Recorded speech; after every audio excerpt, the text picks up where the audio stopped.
appeared before the Congressional Committee to tell what I knew of activities which might lead to an attempt to set up a fascist dictatorship. The potential for the disastrous rise of misplaced power exists and will persist. The very word secrecy is repugnant in a free and open society.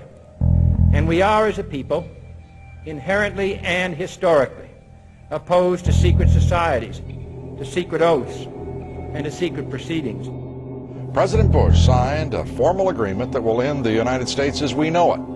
And he took the step without approval from either the U.S. Congress or the people of the United States. The secret organizations of the world power elite are no longer secret. It's known as the Bilderberg Group. Could their objective be world domination? I'm Jim Tucker. I've chased Bilderberg for 30 years. I'll never give up the chase. Bilderberg plan for the whole world is nothing less than world government. I'm not comfortable with that at all. Who elected these guys to run the planet? They are the elitists. They feel they should run the world for their own selfish interests. Now we can see a new world coming into view. A world in which there is the very real prospect of a new world order. Bilderberg is making great progress toward a world government, and only an educated, informed public can stop them in their tracks. David Rockefeller admits in his own memoirs that he wants to destroy the United States. Right. He's a traitor. It's good to be back at the Council on Foreign Relations. As Pete mentioned, I've been a member for a long time and was actually a director for some period of time. I never mentioned that when I was campaigning for re-election back home in Wyoming. Let us never tolerate outrageous conspiracy theories.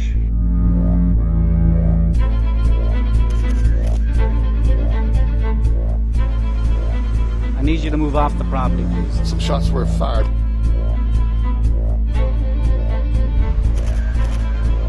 There's Bilderbergers right there. The Trans-Texas Corridor is a vital part because we stop it here in Texas. We stop the New World Order right here in Texas. This thing started here. And to save this country, we kill this damn thing here.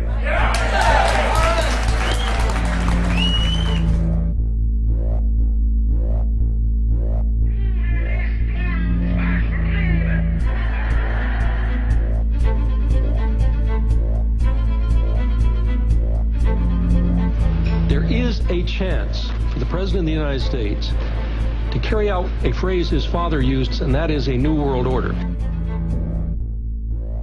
Your New World Order will fall. Humanity will defeat you.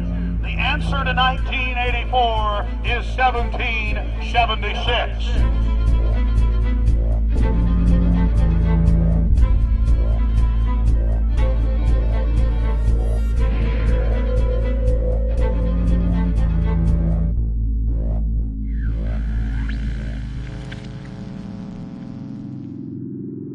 In the near future, Earth is dominated by a powerful world government. Once free nations are slaves to the will of a tiny elite. The dawn of a new dark age is upon mankind. Countries are a thing of the past. Every form of independence is under attack, with the family and even the individual itself nearing extinction. Close to 80% of the Earth's population has been eliminated. The remnants of a once-free humanity are forced to live within highly controlled, compact, prison-like cities. Travel is highly restricted. Superhighways connect the megacities and keep the population from entering into unauthorized zones. No human activity is private. AI supercomputers chronicle and categorize every action. A prison planet dominated by a ruthless gang of control freaks, whose power can never be challenged. This is the vision of the global elite, their goal. A program of total dehumanization, where the science of tyranny is law. A worldwide control grid, designed to ensure the overlord's monopoly of power forever. Our species will be condemned to this nightmare future unless the masses are awakened to the New World Order master plan and mobilized to defeat it. Erected by a secretive group, the Georgia Guidestones are a testament to the elite's plan for a world religion, global laws, with a global court and army to enforce it. And set in stone, it is written that the population never rise above 500 million.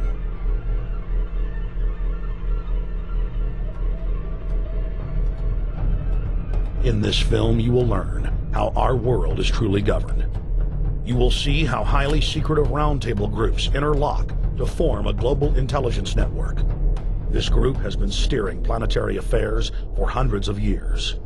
Now, in the final stage, they prepare for open world government. A goal tyrants throughout history have lusted after. Dr. Michael Kaufman is a published ecologist specializing in ecosystem research, forest ecology, and ecosystem classification. Dr. Kaufman played a key role in blocking the ratification of the Convention on Biological Diversity in the U.S. Senate. The concept of a new world order has been around for centuries. It's been receiving tremendous play over the last half of the 20th century. George Bush, the first senior president, George Bush, used it a lot in his speeches and really implies that he really wants to see a order in which we have a universal or a global type of governance in which every human being on planet Earth is ultimately responsible to policies that are being formulated at the international level. It is a big idea, a new world order.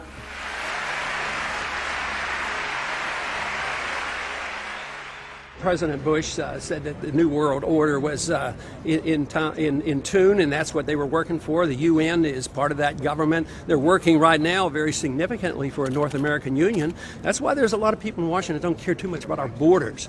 They have a philosophical belief that national sovereignty is not important. It's also the reason I have made very strong suggestion that we need not be in the United Nations for our national security. It's really always the same. You go back throughout all of history, the Roman Empire, the Soviet Union, Hitler during the Nazism was always saying that it's going to create the utopia for the average person, when in fact, history always shows that it does exactly the opposite. Conquest and empire is as old as civilization. Babylon, Egypt, and Greece. They all built empires in an attempt to rule the world. The Roman system at its peak dominated the known world. Complex governmental systems were developed to control diverse populations. During the period between the 15th and 19th century, new empires emerged and again waged war for supremacy. The nobility, as well as the thriving merchant class, were financed by a handful of private banks. Many of the great money houses would hedge their bets and finance both sides of a war. Sophisticated intelligence-gathering networks gave the financiers a clear edge over the governments they were slowly gaining control of. On the 18th of June, 1815, agents of the British arm of the Rothschild family looked on as Emperor Napoleon Bonaparte fought desperately to save his army from the jaws of a British-Prussian pincer attack. A Rothschild agent was able to get the news of Napoleon's defeat at the hands of Lord Wellington to Nathan Rothschild, a full 20 hours before the news reached London. Nathan, the head of the British arm of the Rothschild family, put out the rumor to the London Stock Exchange that Napoleon had won the war. Stocks plunged by 98%, and Rothschild was then able to buy up the entire British economy for pennies on the pound. When the news of Napoleon's defeat finally arrived, stocks soared. Britain was now the undisputed ruler of Europe, and Rothschild ruled England. The already dominant British Empire grew even more aggressive. Her troops and bureaucracy spread across the globe. The sun never set on Britannia's holdings. The banking cartel funded, in fact, since about 1800, they have funded both sides of almost every war. And of course, they're getting the interest off of the loans that they've given the various governments and the wars that they have actually helped stimulate and create. By 1900, Germany was a rising force and a leader of the Industrial Revolution. World War I, for instance, there was absolutely no reason to have World War I, except that it was an ideal opportunity for the banking cartel to make a pile of money by funding both sides of that particular war. On June 28, 1914, the heir to the Austrian-Hungarian throne, Archduke Franz Ferdinand, was assassinated while traveling in a motorcade.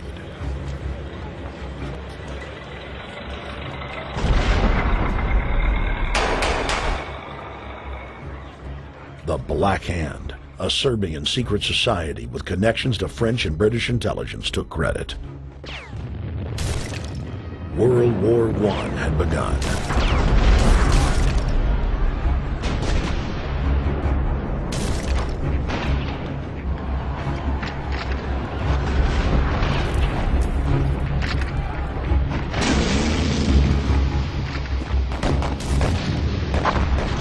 Armaments companies financed by Rothschild-controlled banks in Germany, France, England, and Austria bankrolled all the factions.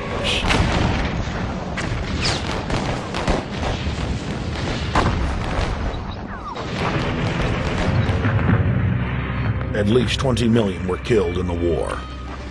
It was a conflict so terrible the people vowed to never fight again. They dubbed it the war to end all wars. Question is, why did they want war? Well, first of all, is money and power. But secondly, they wanted to create the League of Nations. They had this in their plans all along, and as a consequence, once the war was over or about to be over, they began to formulate this idea of a League of Nations, so this would never ever happen again. Hundreds of years of practice made the British experts at hiding their empire behind puppet governments and councils. In the name of stopping all future conflicts, they proposed that countries would join a League of Nations. Their true intention was for the League to serve as a framework for world government. President Woodrow Wilson, who had spearheaded the establishment of the private Federal Reserve System in the United States in 1913, strongly supported the establishment of the League of Nations. Woodrow Wilson was a very naive president. He was basically a college professor that was grafted into this whole system. The League convened in Paris in 1919, but many nations recognized it as a threat to their sovereignty and refused to join. Frustrated by the U.S. Congress blocking the League of Nations, British intelligence, with the help of the Rockefeller family, set up the Council on Foreign Relations in New York City in 1921. The council recruited the best and brightest of American life to support the growth of the Anglo-American Empire. The CFR's stated mission is to abolish all nation-states in favor of an all-powerful world government administered by a tiny elite. By 1930, the promoters of world government had split into two interlocking camps: the Fabian socialists centered in London, and the fascist based in Italy and Germany. National Socialism will use its own revolution for establishing a new world order.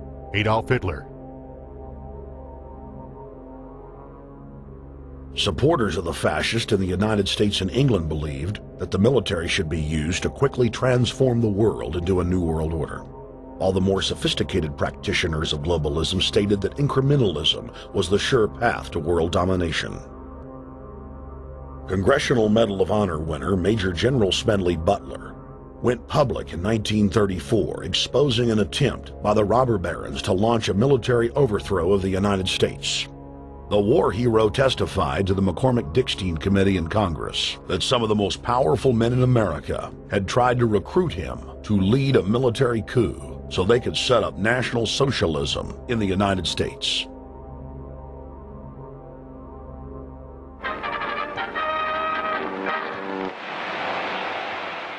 I appeared before the Congressional Committee the highest representation of the American people under subpoena to tell what I knew of activities which I believe might lead to an attempt to set up a fascist dictatorship. I was supposed to lead an organization of 500,000 men, which would be able to take over the functions of government. The fascist had also made deep inroads in England. Edward VIII, King of England, was forced to abdicate the throne because of his public support for Hitler. Das ist sich dabei nicht nur das negative Problem der Bekämpfung dieser Lehre und ihrer Organisation handelt, sondern die Durchführung der positiven Aufgabe der Gewinnung des deutschen Arbeiters für den nationalen Staat.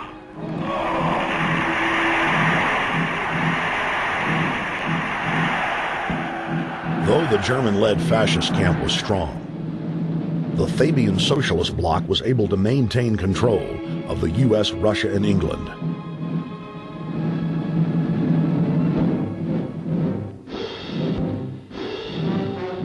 In the build-up to World War II, and during the conflict, the bankers again financed both sides, just as they had done with Napoleon.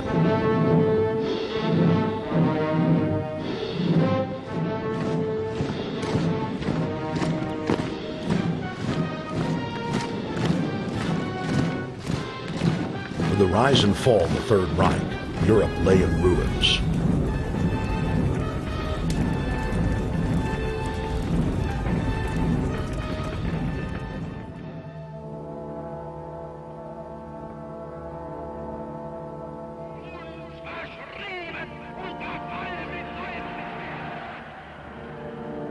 Once again, the elite claimed that only global governance could save humanity from certain destruction. And this time, the elite would succeed in setting up their world body.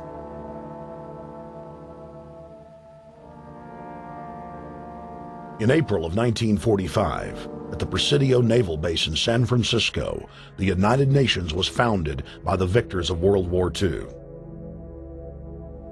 The United Nations complex was then built in New York City on land donated by John D. Rockefeller. Shortly after the elite established the United Nations as their base in the United States, the newly formed World Council quickly began work on the next phase in their plan, the incremental formation of continental superstates. The first step in their trilateral plan was the creation of the European Union. Unifying Europe had been tried many times and was extremely unpopular. Where Napoleon and Hitler had failed to accomplish their goals using force, the globalists would succeed using stealth. The British spearheaded the formation of the Council of Europe on May 5, 1949. The Treaty of London claimed to only establish trade ties between European nations, like NAFTA or GATT in North America. Its true intention was the formation of a European superstate.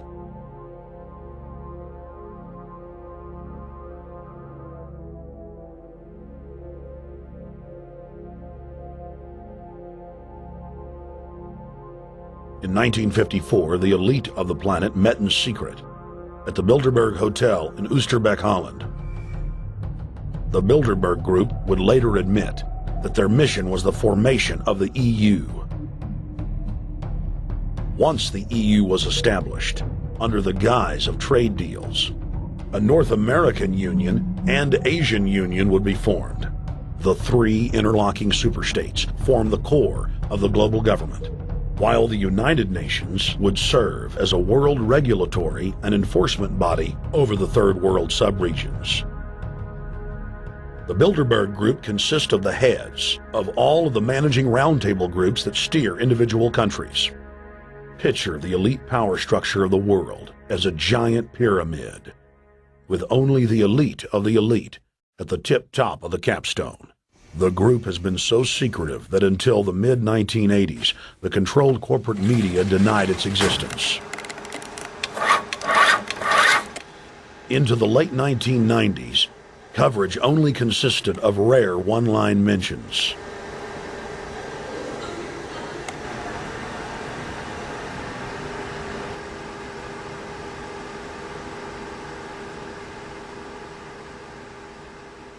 With the rise of the alternative media, their stranglehold on information has begun to slip.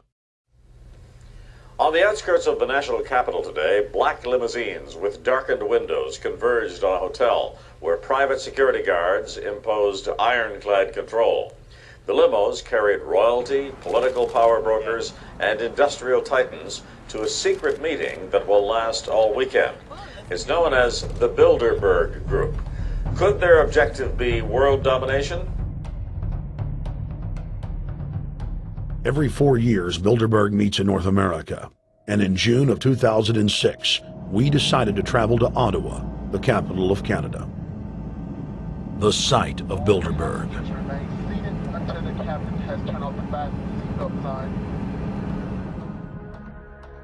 In Bilderberg's long history, many reporters attempting to cover the group have been harassed, detained, and even jailed.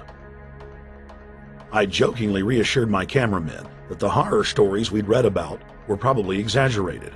I was wrong. We know reporters get detained at airports, people aren't let in. We know people get sent to the jailhouse for 3 or 4 hours. It happens every time. Well, it happened to Alex Jones this time. They admitted Bilderberg that they've had pressure put on them by the government to heighten security, and that's why all this happened. Yes, I was told that by 2 separate people. They scoured our records for hours yesterday and hours today, trying to find something on us, and of course there was nothing. It was just scary. I mean, I've been all over the world, and I've never seen anything like this. It was like hours of humiliation. And they said, "What are you here for?" And I said, "Well, I'm here to, cover the media, covering a political event. I hope to talk to some members of Parliament." I was answering all the questions. It was clear I wasn't a threat. It was clear I didn't have any criminal record. It was clear I was pressed. It was clear I was coming to interview people. They were going to deny me. They told me earlier that I was probably going to be denied, and then you guys showed up, and everything changed. So what's your plan now? My plan is to go out and try to interview Jim Tucker, try to go down to the Bilderberg Group and maybe catch some of them still arriving, and try to still make a documentary.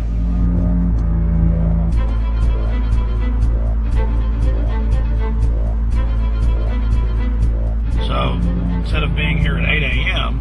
in the morning when the Bilderberg Group attendees, the 100 elite of the planet, start showing up, we're going to be getting here about 3:30 or so, and we'll see if we can catch any of the elites coming in.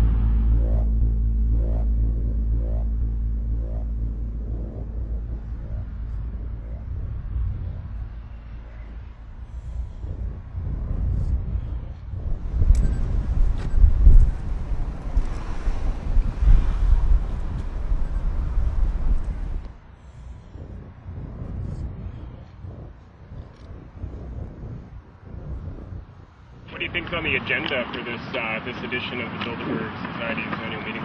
They're debating the attack on Iran. They're talking about how to take out Hugo Chavez. They're talking about how to get their American Union in that destroys Canadian, U.S., and Mexican sovereignty. So we're talking about the death of Canada is what's happening in there right now. The death of your sovereignty is happening in there right now. CNN has even reported that these individuals have put out the policy reports through the Council on Foreign Relations that writes their scholarly white papers to end the United States, to end Canada, and to end Mexico. About 10 have come in. They've been coming in slowly in typically big black cars with what appears to be bulletproof glass, and we've got a few pictures of some of the people. We're being kept well back from the building by an awful lot of security people, but there'll be more security as this thing develops. Again, just a reminder to stay off the property, okay? I am. This is the line. We checked with the city. Thank you. How you doing? Yeah. Okay. Lost and the ex-president of Ireland? Maybe? Okay, Danny will know. I came here from upstate New York. I booked a room way in advance. When I checked in at 10 o'clock at night, they told me I had to be out at 8:30 in the morning. And so, of course, I complied to what they wanted. I wasn't happy about it because I had been tired. I drove quite a long way. Then I went down to have something to eat. And I just saw a bunch of security here, and I was wondering what was going on, and I asked questions, and they said they were having a wedding or they were having some sort of reception. So I decided to ask a couple more questions because I thought it was kind of weird. And then I saw them from my hotel window. They were in the back with flashlights looking at the trees, looking up through the trees, and they were also in front of the hotel, combing. It looked like combing the hotel. So I kind of was wondering what was going on, and I left. I got up this morning. I checked out, and then the fellow that I spoke with, the last fellow I spoke with, said, "Well, you'll know all about it in the newspaper." Well, I didn't have to wait because there was a group of people out here telling me everything that was going on. They're not fooling anybody any longer when you've got this many cops, you know, and detaining Alex Jones at the border.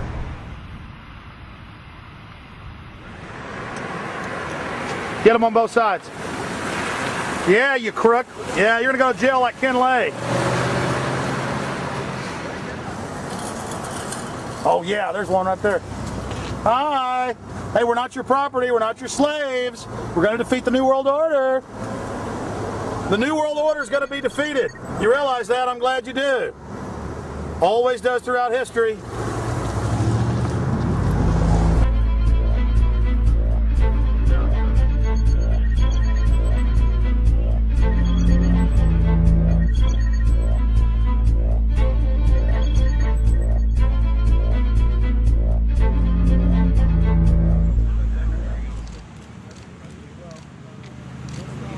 The boss. Boss is leaving. Etienne Davignon is the honorary chairman of the Bilderberg Group, as well as the head of its steering committee. The committee he heads selects and invites each year's attendees. In the last decade, the list of attendees has been leaked to reporters by moles on the inside. Veteran newspaper reporter Jim Tucker has been covering the Bilderberg meetings for over 30 years and has physically attended more than 20. We traveled back to our hotel to see if Jim Tucker received the 2006 list. First heard about Bilderberg in 1975, and I said, I don't believe it. That's not possible. Who in hell's Bilderberg? I spent 20 happy years with metropolitan newspapers. All the wires are clicking at my ear. That could not happen without me knowing about it. And the thing that first impressed me most was columns in 1957 by the late, great Westbrook Pegler, widely syndicated columnist. He wrote 2 lengthy columns about how approximately 100 leaders of international finance, heads of state, high public officials were meeting behind armed guards and closed doors on Jekyll Island, sealed off. What are these powerful internationalists doing? And why is it so secret? Why do they have armed guards outside? Why is it sealed off? The newspapers totally ignore it. Not a word. Total blackout in the United States. Since then, I've never stopped pursuing Bilderberg, or the whole international gangster organization led by Rockefellers and Rothschilds as they manipulate the world for their own selfish interest.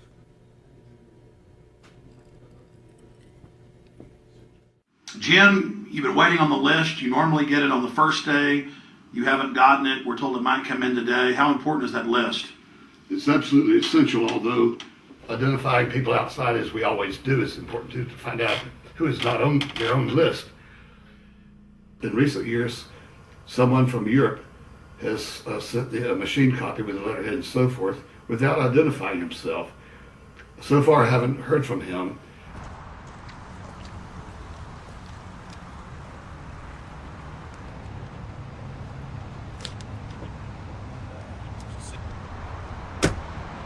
Well, Bilderberg assumed that name in 1954 at their first meeting as Bilderberg at the Bilderberg Hotel. It's a little bit like Shakespeare's As You Like It. They say to Shakespeare, what do you want to call this book? And he says, As You Like It, meaning whatever you want to call it. And they thought it was dictation, so one of his plays is called As You Like It, and the title has nothing to do with the play. So that's how the Bilderberg came by their name. Now, they had been meeting for half a century. The moneyed class had been meeting But they decide they have to meet systematically every year, well planned in advance, in addition to maybe other smaller meetings throughout the year. Sure this is the right turn, Jim? Nope. Let's see if we can start.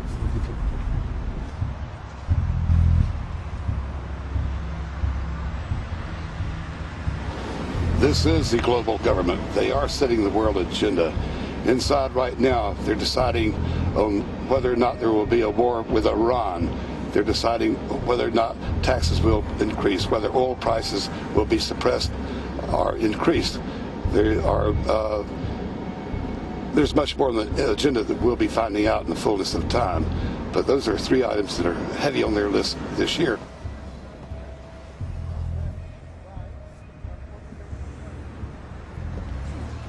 This is Jim Tucker, ladies and gentlemen. 27 years covering these crooks. Tucker, pleasure to meet you. The media said he was crazy, it didn't exist. Now we forced him. 120 of the world's most powerful men, heads of state from Europe, high officials of the United States government, Treasury, White House, state, defense. They're setting the world agenda now.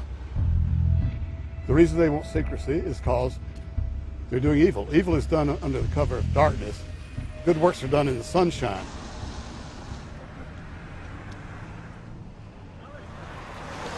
Hi, how you doing? Good. Get off the property, please. Well, Jim has some questions for you. I need you to move off the property, please. Okay. It's private property. Sure. It's a public sidewalk. Oh, yeah, we are cooperating. Thank you. Right onto the sidewalk. Yeah, there's no implication that we aren't cooperating. Right onto the sidewalk and stay there, please. Sure, yeah, thank you. Great. Jim has some questions for you. Again, I need you to stay right on the sidewalk. Yeah. Thank you very much. We actually checked with the city. The property line's actually right here. Also, that's good. Property line's actually right here.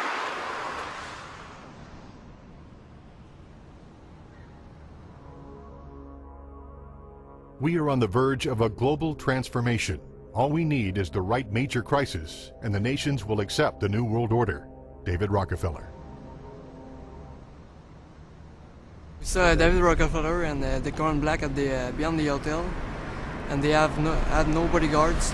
One of my friends shouted, "Hey, Rockefeller!" and he turned back, and he was afraid. My name is Rene. I'm from Manitoba. Drove about 26 hours to get here, just to show that I'm against the Bilderbergers, just to fight for my freedoms, fight for my rights, make sure that my children can grow up in a free country. My name is Daniel Estrela, and I've been doing this for the last 15 years. I'm from Canada. I'm very proud of my country because, as you can see, there are a lot of people covering the Bilderberg conference. Last year, it took me 14 and a half hours to get to Munich. I was pulled off the plane in Milan. I was pulled off the plane in Munich. They interrogated me 4 hours in both places. I was able to call a friend, a journalist in Rome, as a result of his presence and others. Calling the Foreign Ministry Department in Italy, they backed off and they let me go. They basically told me that they're keeping an eye on me 24 hours of the day. The little hotel where we were staying at, Jim and I, out of the 20 rooms, 6 were occupied, 3 by the CIA and 3 by the German Secret Service. That's how serious these people are, and that's how afraid they are of actually what we may be able to reveal and what we actually do reveal publicly about the Bilderberger intents. Daniel Estrela has covered the Bilderberg meetings in Europe and North America for more than 15 years. His book, Club Bilderberg, has been translated into more than 20 languages and is a global bestseller. Estrela has photographed many past Bilderberg meetings. Rockefeller frontman Henry Kissinger is always a key participant. Here you see the president of the CFR, Richard N. Haas, followed by Vice Chairman of Rothschild Europe, Franco Barnaby, who is speaking with Henry Kravitz. And behind them is Richard Holbrooke, former U.S. Ambassador to the United Nations. The head of Daimler Chrysler, Jürgen Erich Schrimp, arrives by helicopter. Here, the owner of the Washington Post, Donald Graham, escorts Indra Nooyi, the head of PepsiCo. Queen Beatrix of the Netherlands, whose father, Prince Bernhard, founded Bilderberg, is a leading figure in the group. Of course, globalist kingpin David Rockefeller, seen here with his bodyguard, James Ford, always attends. The then newly appointed World Bank chief Paul Wolfowitz is photographed at Bilderberg 2005. It has been reported that Wolfowitz had attended previous meetings while still the Deputy Secretary of Defense, a violation of the Logan Act. Under the Logan Act, it is a felony offense for any member of the federal or state government to meet with members of a foreign government without the express authority and authorization of the President or Congress. Put simply, it is illegal for members of the government to meet secretly behind closed doors with foreign power brokers due to the problems of corruption and espionage that it breeds. For this reason, many prominent politicians attend, but their names do not appear on the official list. Despite the Logan Act, the governor of New York's name, George Pataki, does appear on the list, and we were able to catch the governor on tape walking with David Rockefeller at Brook Street. Multiple staff members inside Brook Street reported to us that Hillary Clinton attended for half a day. Several armored limos with diplomatic plates did arrive with police escorts and offloaded their passengers in the underground parking garage out of the sight of the press. Former World Bank President James Wolfensohn sardonically stared at our cameras. Do you think they're upset about the fact that they're being exposed? Well, I'm sure they are. I mean, look at the tinted windows. They don't want to be seen. They don't want even anybody to know they're here. So I'm sure they're ticked, you know, and that's why we're here to try to expose them. Do you think that they were angry that they were on the front page of the local paper today? You think they're in there reading it right now, Jim? Yes, but I don't think they're happy about it. They prefer nothing at all, no publicity. They prefer absolute secrecy. Yeah, you better look away. We're not your slaves. You don't own me.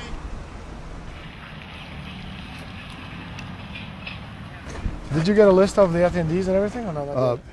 No, I've asked for one under a slight variation of my name, and I don't know if I'll get it or not. Also, it could happen today. For the last 3 years, I get back to the hotel. And there's a copy there waiting for you. For somebody who does not identify himself. I mean, I'm not just not revealing the source. I don't know the source myself.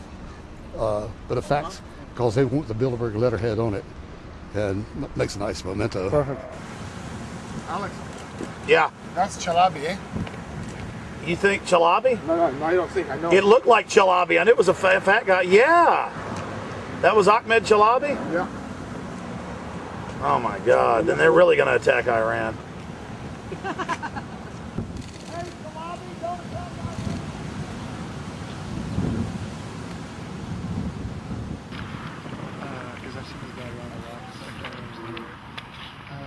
This guy is too, but president? I have it. It's S, Scandinavian. Adrian Woolrich, Maria Monti. Over the last couple of years, they've been reeling with the amount of leakage that they've been experiencing, so it's getting harder and harder. But again, it will never get too hard for us because of the sources that we have inside are top-notch sources. People who are actually working for them, the Secret Service, the second layer, people in the Bilderbergers, the clerks, the administrative office, they're there. They are our eyes and ears, and every time there's something out, we always get the information. That's Francisco Pinto Balsamao. I think that's the Queen. It's the Queen. Oh my God, yes, her hair. You see her? Yes. Oh my God. The Queen of Holland.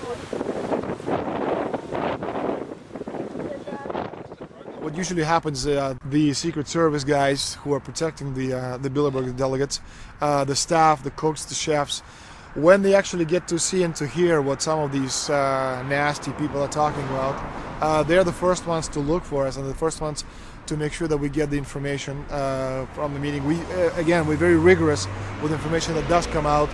We double, triple, and quadruple confirm the sources, make sure that all the information checks out. A lot of the stuff, the Bilderbergers have planted information, make sure that this disinformation nullifies the accuracy of the reporting, which is why we never publish the first thing we hear.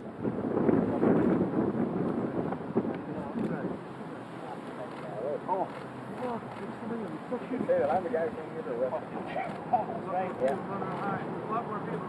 That looks like Rockefeller. The decisions that these people take, again, they not only decisions affect the business community, they affect politics, business, environment, across the entire spectrum. And these decisions are made and taken by a very elite group of people behind closed doors this year at the Brook Street Hotel. We are not privy to these decisions. We're not allowed to know what they're talking about. But we'll definitely feel the consequences of these decisions over the next 12 months when events which apparently by accident seem to happen, in fact, have been planned right here this year at Brook Street Hotel between 8th and 11th of June. What does it do when you get 120 of the most powerful people in the world getting together to have meetings with government officials? I mean, that's amazing. Well, it is what I mean is that they're planning the corporate agenda. They're not planning the democratic human journey agenda, in my opinion. Mussolini had a definition, is when the interests of the corporation take completely over from all other interests, and that's fascism. He said it should probably be called corporatism. Well, call it corporatism, call it fascism, call it neo-lib, neo-con. There's a whole variety of political words, depending on which side of the stripe you come from, to start with, which describes the thing. But what they are describing is the complete end of democracy, the end of what matters to people, the end of what happens to the human journey. And for that reason, I think this is revolting. Ladies and gentlemen, we're here in Canada today to stand up against the Bilderberg Group that is attempting to get rid of the sovereignty of the United States.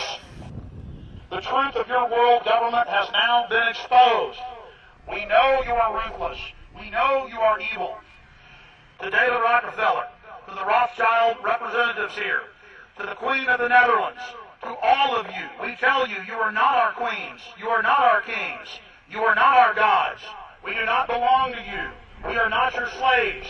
We stand as free humans, have stood since the beginning of time against the strong men, against the thugs, against the bullies.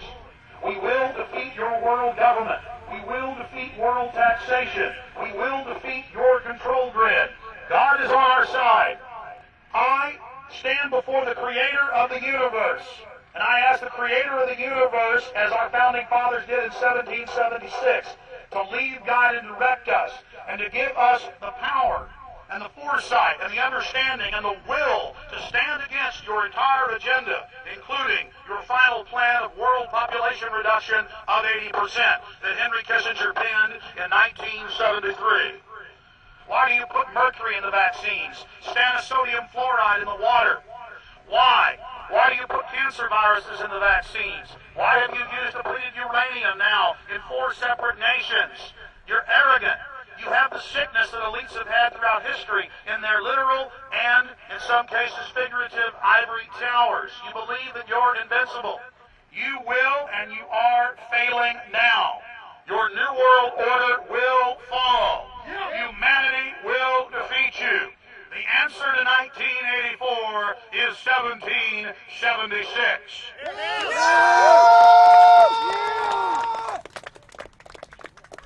Bilderberg is an elite organization, and the way it works, the protocol of the meetings is the staff, after they're vetted out, they're told exactly how they're supposed to behave themselves, meaning that they can never address the attendees, they can never speak to them unless they're spoken to first, they can never look them in the eye. They have to approach them from the right side, the people who are right-handed, and from the left side, the people who are left-handed. They can never look them straight on. And needless to say, all the information that is being spoken during the conferences is under no circumstances allowed to come out. That's what they're told. They're threatened with not being able to find another job anywhere in the sector if they reveal any information to the press.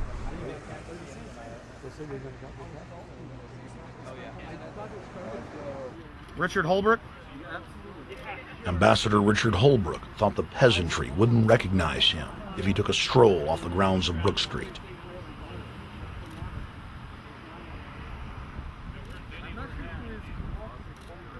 Holbrooke cackled when I told him that we were not his slaves.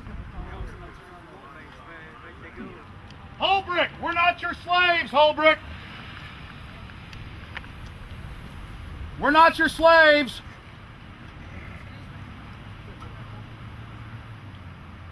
Holbrooke, we don't belong to you. We're not your property. Get back on the sidewalk. We're free humanity! Yeah, there he goes. Coward. They love it.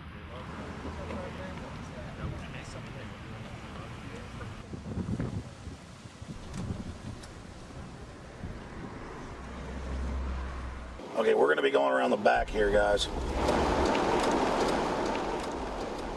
Hey guys, how you doing?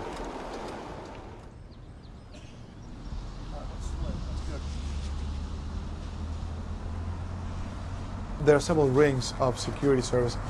The American delegation at every Bilderberg meeting is usually protected by the CIA and a special division of the US Army. The British delegation is protected by the MI6. Israelis usually are protected by the Mossad.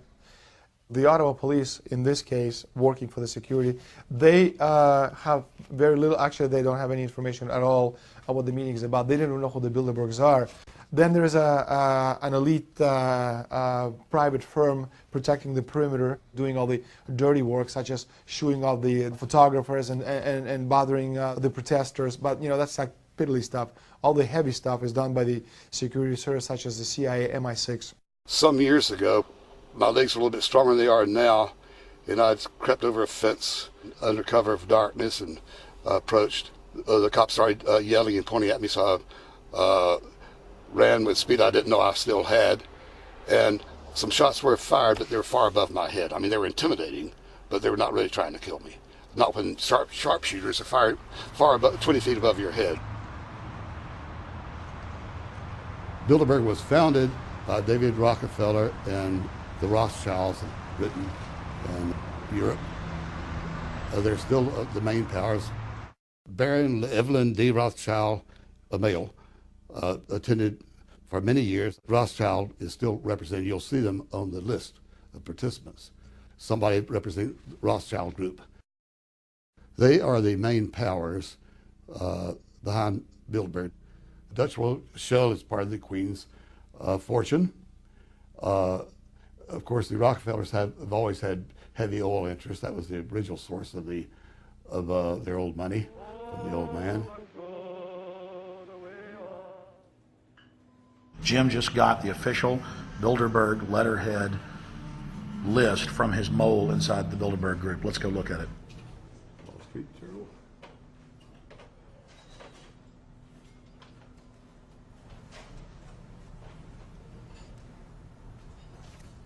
So Jim, you got the list. Yeah. Did we identify Wolfowitz as being here because he's not on the list? No, we positively identified Wolfenson. Yeah, he's on the list. Yeah, there's Wolfenson right there, James Wolfenson. But aren't there always people who aren't listed? Yep. Over the years, we've identified like sometimes one, sometimes three people who are not on their own list who have attended.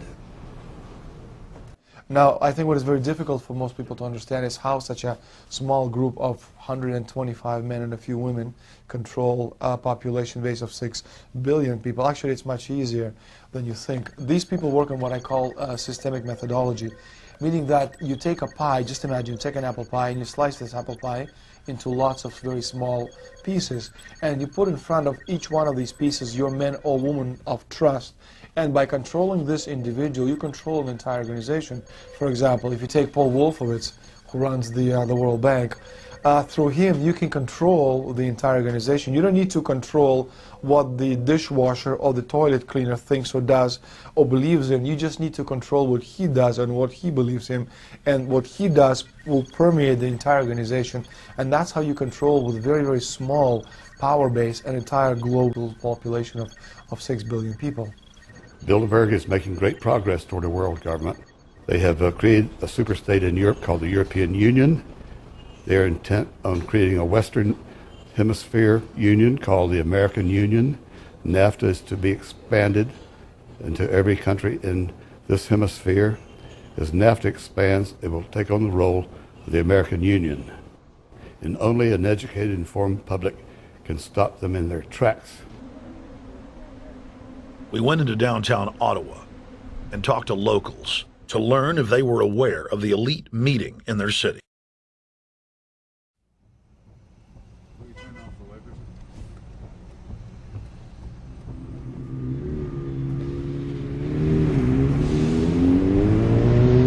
Hey guys, attention just for a second.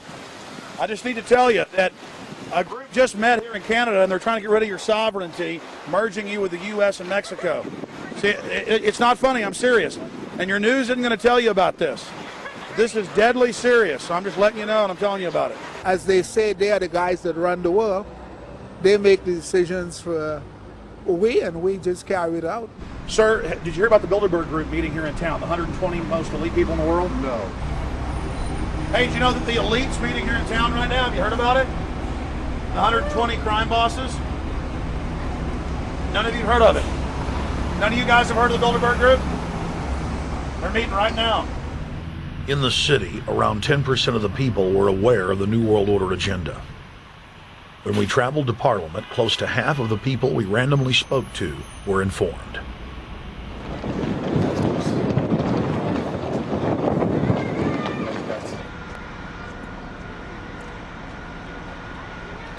Ma'am, what did you say about the American Union? It's going to end up happening. We don't want it, but it's going to happen. Why do you think? Because the Bilderberg Group runs the world. You have the Trilateral Commission that's also part of the Bilderberg, which is the United States, Europe, and Asia. But most of this is public knowledge. Nobody wants to believe that there are conspiracies, that world leaders are already elected before they're voted on. So here we know that Bernard Lord is part of the outer circle. I was surprised to read that Harper addressed the group in 2003 because my understanding was nobody gets into politics without becoming part of the Bilderberg Group. And then you find out afterwards that that is the case, that they have... Well, Bill Clinton went there in 91, George Bush Sr. back in like 85. And Blair, same thing. Who we think that we're electing as leaders have already been pre-picked for us. Whether it's liberal or a conservative, they're already part of the group. They own all the horses in the race. They own the horses, and I understand that, for example, in the United States, it's a one-party system with two factions, though you think it's two different parties. Oh, it is, yeah. So it's like Bill Clinton constantly vacations with the Bushes, and they call him their son, and they actually staged all that in '92, and all that's come out. It's just all staged. They're not going to let trillions of dollars slip through their hands. The good news is people are waking up, though. When you read human history, when you study it, all you see is elites trying to dominate, subterfuge, Machiavellian backstabbing, and somehow in the last 50 years they convinced Westerners that the government's fine, can do no wrong, trust them. How did this happen? It's easy to lead sheep. I mean, people just follow. They don't want to believe these things will happen. No way, we'll just follow along with the norm. That's all. It's just makes it easier for everyone. What's your view on losing Canada's sovereignty? I like this country to stay as it is, and I love the United States to be there. Back in Austin, the capital of Texas, the public was frighteningly unaware of the nation's peril.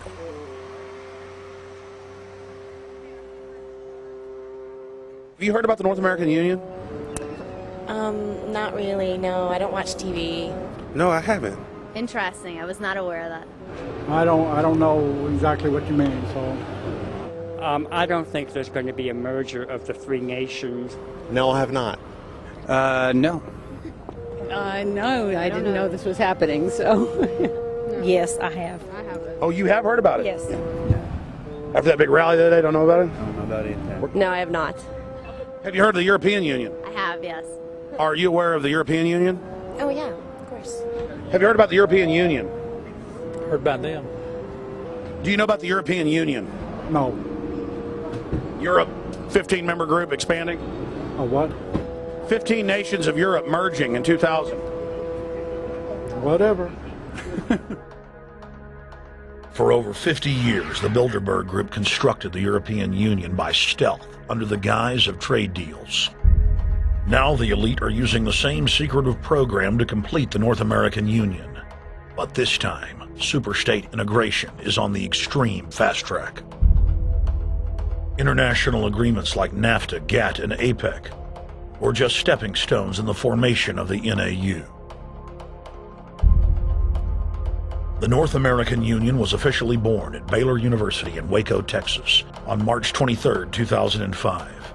The leaders of the United States, Mexico, and Canada told the press that they were only meeting to discuss trade. It soon leaked that a secret meeting had been held during the Security and Prosperity Trilateral Summit.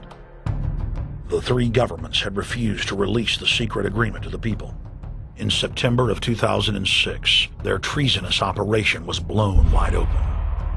From September 12th to September 14th, in Banff, Canada, hundreds of elected and appointed government leaders from Canada, Mexico, and the United States met in secret. On the last day of the conference, someone inside the secret North American Union Forum leaked the agenda. The front pages of newspapers across Canada carried the story. The Judicial Watch Foundation submitted Freedom of Information Act requests to obtain the full agenda and minutes of the secret assembly. Many federal agencies refused, citing national security. The foundation finally succeeded and did receive thousands of pages of documents.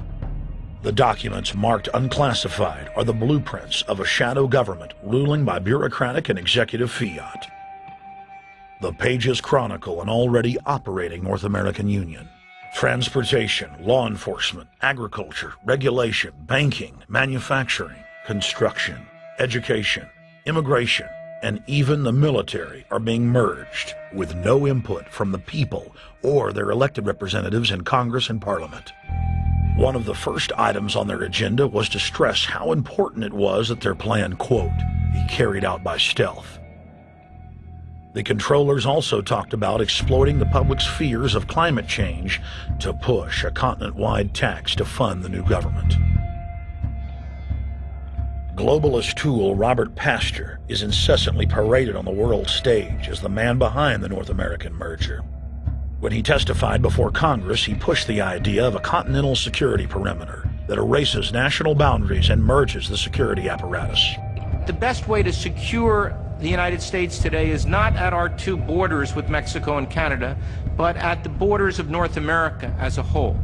In fact, the North American Command, based in Colorado Springs, Colorado, was clearly running the meeting in Canada. For the past decade, the Pentagon has been training with Mexican and Canadian forces and has openly discussed using them inside the United States for disasters and to quell domestic unrest. There are already over 100,000 non-U.S. citizens serving in the U.S. Armed Forces. The Pentagon is now expanding its recruiting centers in Mexico, the Philippines, and Eastern Europe. Big city police departments nationwide are lobbying to change laws so they can recruit non-citizens to join the police force. What we are witnessing is a Red Dawn scenario in slow motion. Tyrants throughout history have brought in foreigners to oppress their domestic populations.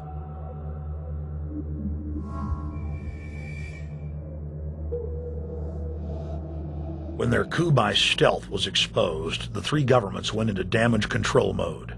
The Security and Prosperity Partnership quickly staged a show summit that was held in Ottawa, Canada in February of 2007. It is the only way that we can achieve security and prosperity for our people is through this cooperation. We actually occupy one physical space, the North America. We've also had a chance as foreign ministers to talk about how we cooperate in the region and indeed in the world. Protesters who were upset about losing their countries and freedoms were not tolerated. A couple of weeks ago, Al-Qaeda supposed.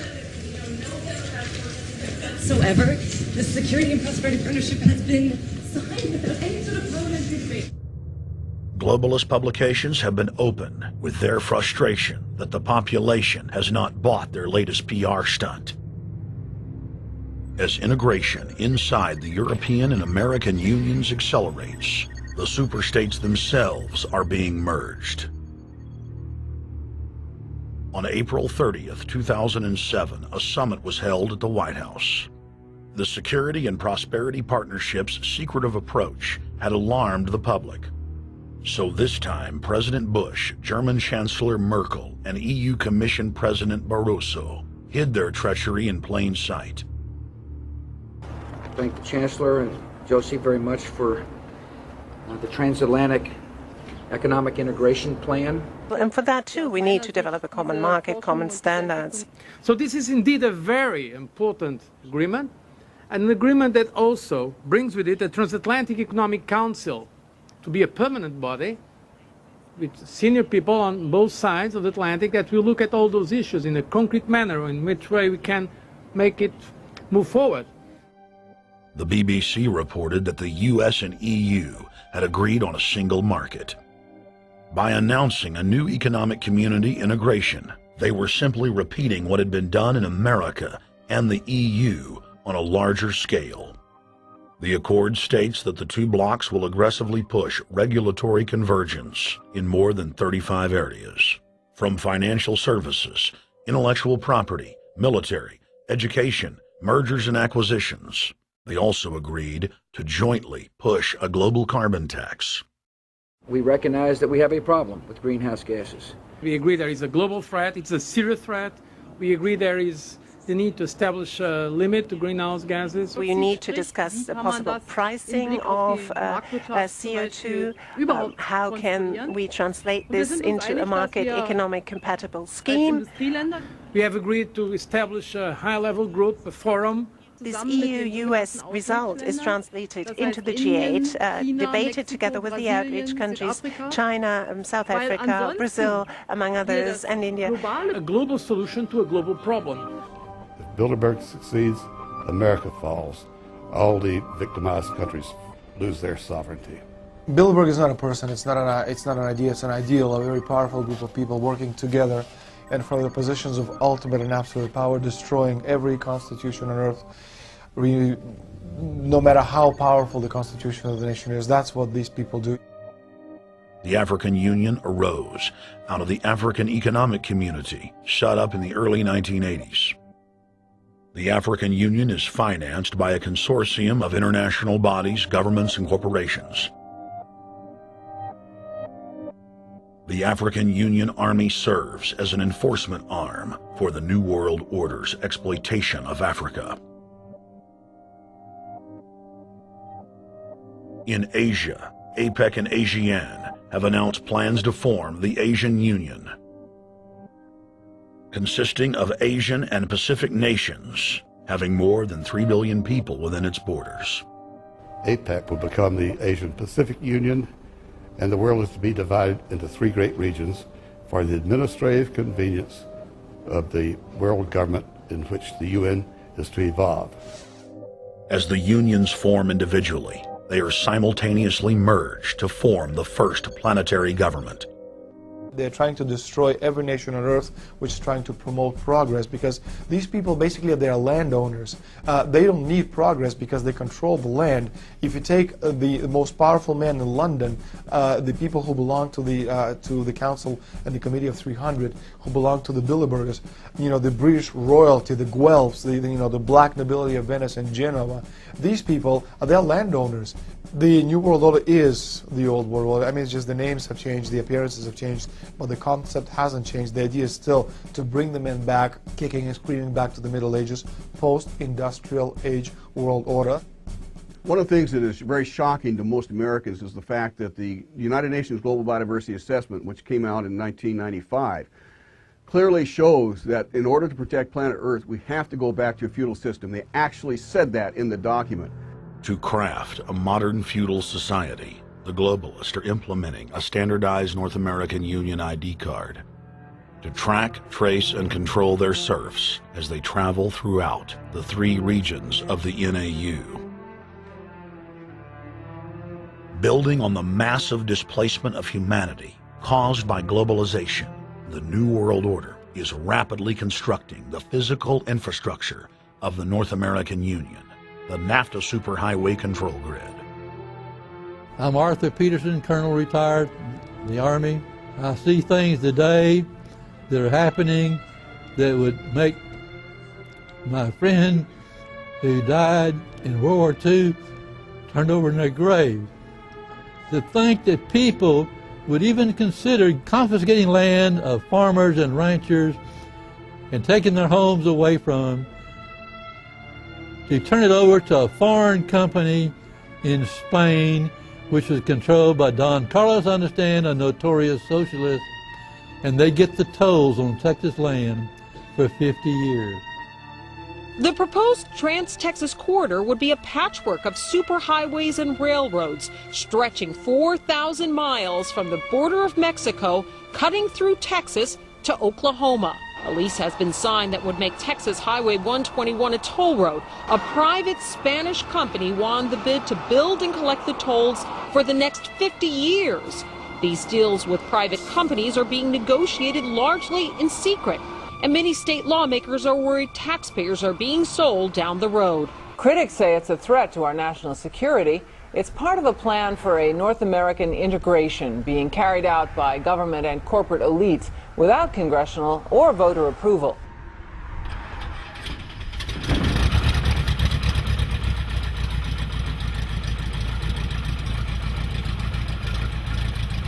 We took to the air over central Texas to get a bird's-eye view of the Trans-Texas Corridor, which is under construction and will form the heart of the Trans-NAFTA superhighway system.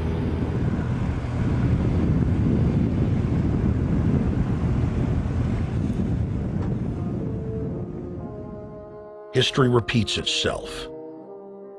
2,000 years ago, all roads led to Rome. Rome constructed and maintained more than 10,000 miles of roads throughout its empire. The roads were used to project Roman military power, to control commerce, and to bind the nations and peoples they ruled. Rome also demanded tribute.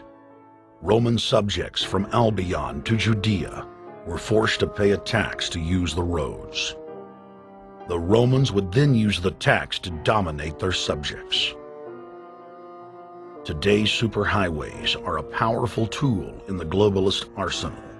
They are instrumental in tearing down national borders and merging nation-states into larger confederations. Foreign governments and corporations are predatorily seizing infrastructure across North America, but nowhere has their attack been greater than in Texas. Texas is the front line. Over 8,000 miles of existing roads and land are being handed over to government-backed foreign companies. Foreign companies buy the legislators, who then turn over complete control to the same foreigners who finance their campaigns. Government power is then illegally transferred to unelected quasi-governmental regional boards that circumvent local governments and the will of the people. The next stage of this world government plan is to have a transportation control, and that is called the NAFTA superhighway, or in Texas called the Trans-Texas Corridor.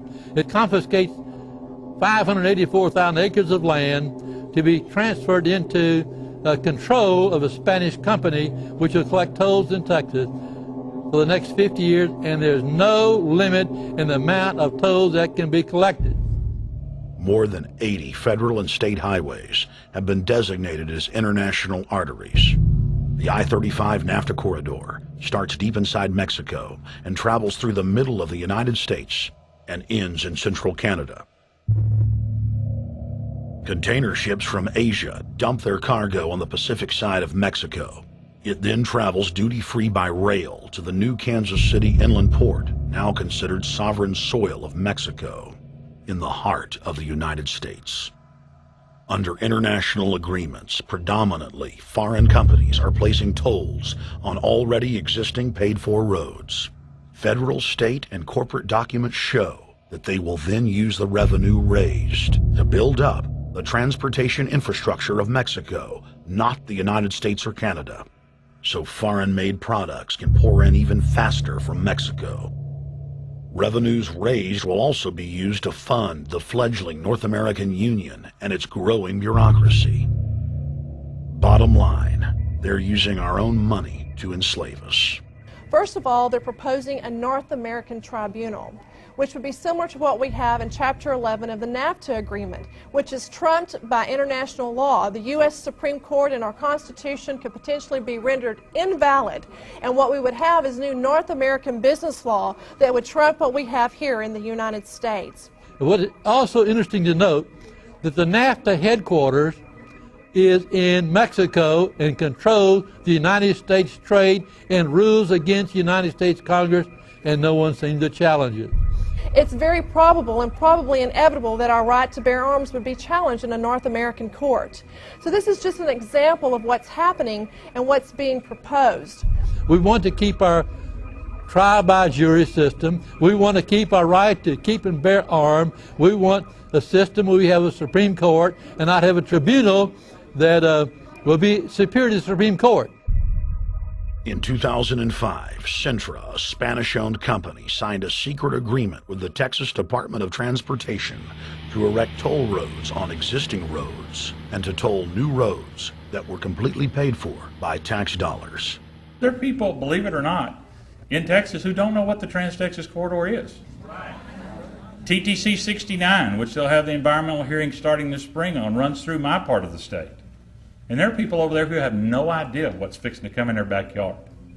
TxDOT, an unelected state agency, claimed that the agreement with the foreign company was even secret from the Texas legislature. When the truth came out, newspapers across the state called for heads to roll politically. Cintra's response was to have its Australian subsidiary make its first U.S. newspaper buy. Every newspaper they bought was along branches of the Trans-Texas Corridor and had been critical of the toll road plan. The cost of 40 or 50 newspapers is nothing compared to the profits that'll be made. Just Phase 1 alone of the state toll road plan is estimated to raise more than $200 billion in just the first 15 years. And Texas is only a small part of the global panorama. A combine of transnational companies is aggressively consolidating public finance infrastructure worldwide. And the same interests are erecting a world government according to their rules. A literal wonderland of corporate corruption, where governments simply act as vacuum cleaners, sucking up the wealth and resources of the middle class and transferring it to offshore bank accounts, leaving behind a cultural and economic wasteland of easily managed slaves. The whole purpose about the North American Free Trade Agreement is not about trade, it's about control. Control of people. CAFTA is even worse. Control of people. It's not about trade, it's subsidized trade with taxpayers' funds. This thing started here. And to save this country, we kill this damn thing here. To stop it here in Texas, we stop the New World Order right here in Texas.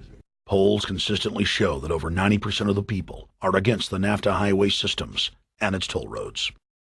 As the people learned of the threat, they got angry and took action. Our ranch is part of the original Spanish land grant, and I would love to not have to give it back to Spain.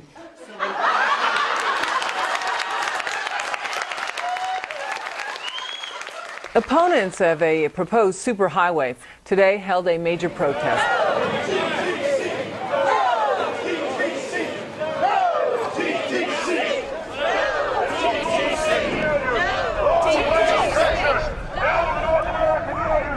A majority of Texas counties have voted to resist the plan for a North American Union and have vowed to block the construction of its infrastructure. Heck, we already know in a law that was passed by a subservient United States Congress, where practically nobody in the entire Congress stood up and said no, they've already passed a law saying all their driver's licenses are going to be chipped. Well, I'm telling you right now, I'm not going to carry in a driver's license that's got a chip in it so Big Brother can watch everywhere I go and shoot and see everything I do. No, no, hell no. No, all of it. No, no. We, the people, own this plot of ground. We, the people, own those trees there. We, the people, own our beautiful Texas, and we are not going to let a bunch of crooks and robber barons take our beautiful Texas away from us. Hell no! Hell no! No, no, no!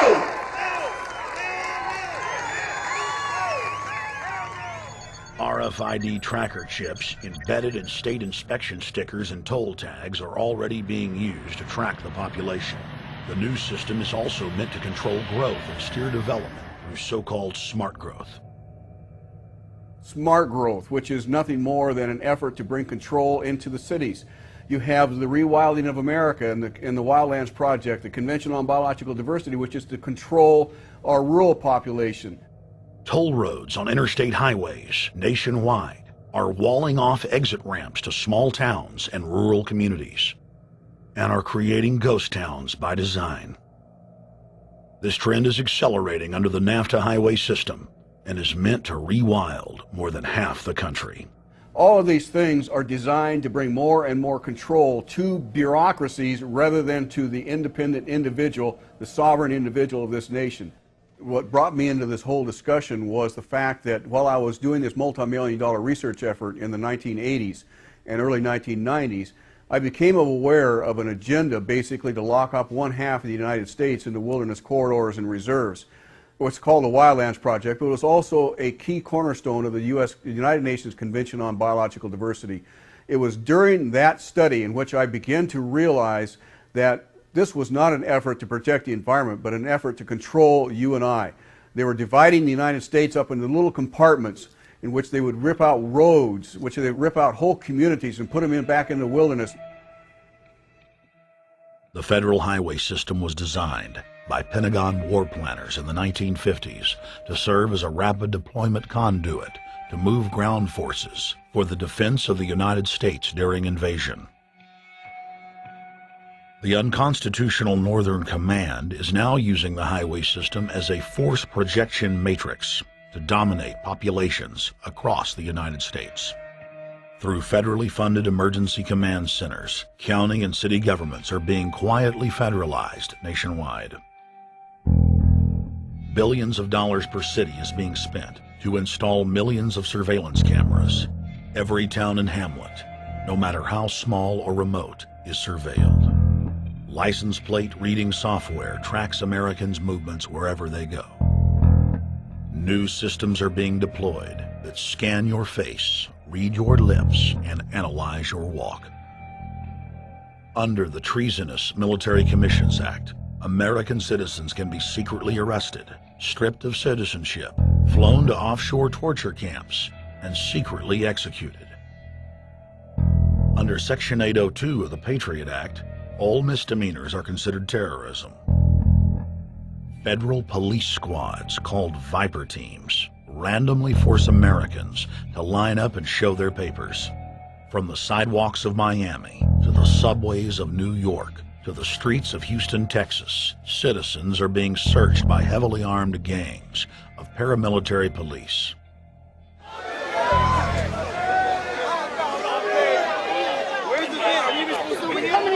Come on, guys, come in.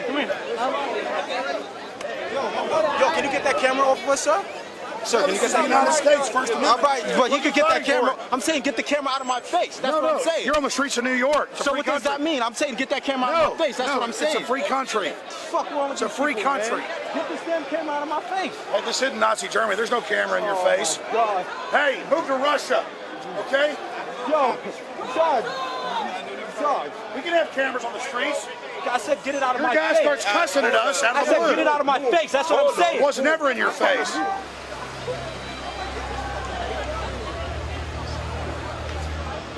Yo. Long before 9/11, the Pentagon was aggressively violating the federal law that bars the military from policing the American people. Coast to coast, for more than 2 decades, teams of troops would just appear out of nowhere and randomly stop cars and search pedestrians.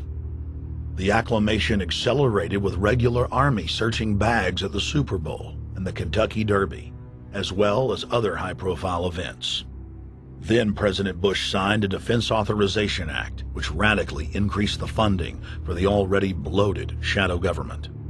In the act, the executive branch formally announced that it was preparing for domestic insurrection and went on to preemptively strip the state governors and legislatures of their powers. The federal government is openly announcing that it is the only authority as it treats the people and the states as enemies. Then on May 9th, 2007, President Bush unlawfully granted himself new powers. and the presidency officially became a fiat dictatorship. In the past, continuity of government has been shared by the legislative, judicial, and executive branches of government. Now, all power resides with the president. For the smallest of reasons, including, in the document's own text, any incident in the world, regardless of location, that affects population, infrastructure, environment, economy, or government functions can trigger, at the president's will, total martial law. It is important to add that the president is merely a puppet of the global crime syndicate and may not use the new powers, but simply pass them on for use by future puppet administrations.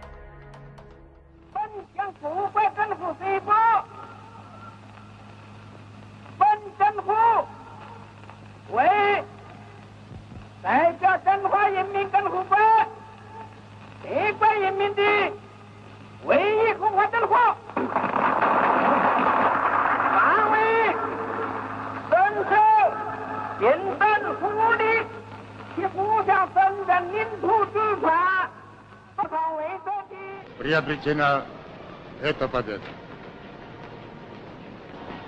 Не забывайте принесенных вами жертв. You must teach people to love their leader. This is the only most important.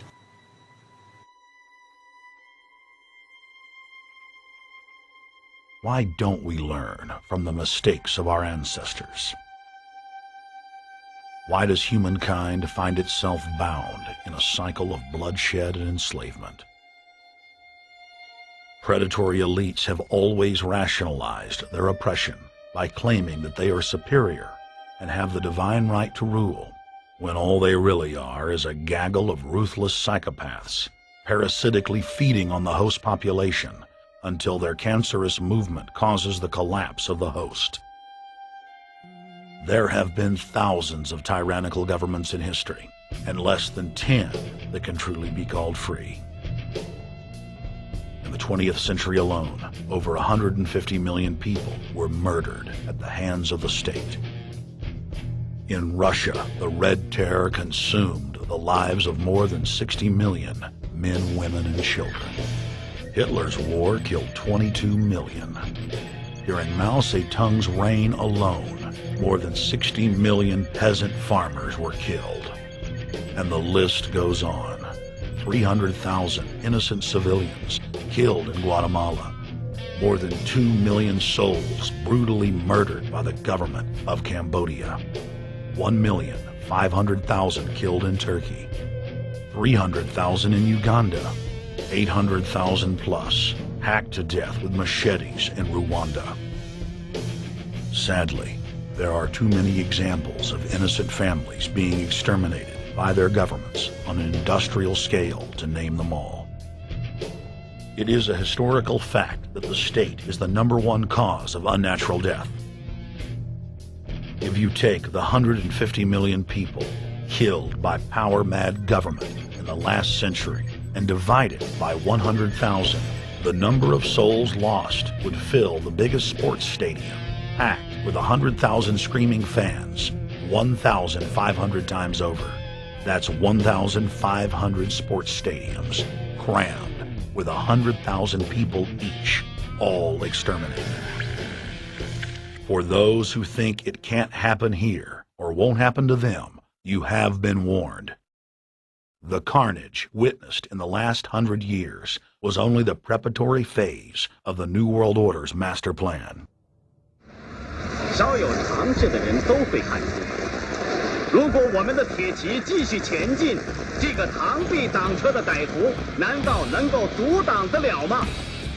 Hitler and Stalin's crimes are now part of history. But the communist Chinese system of evil is not content with racking up the highest death toll in history.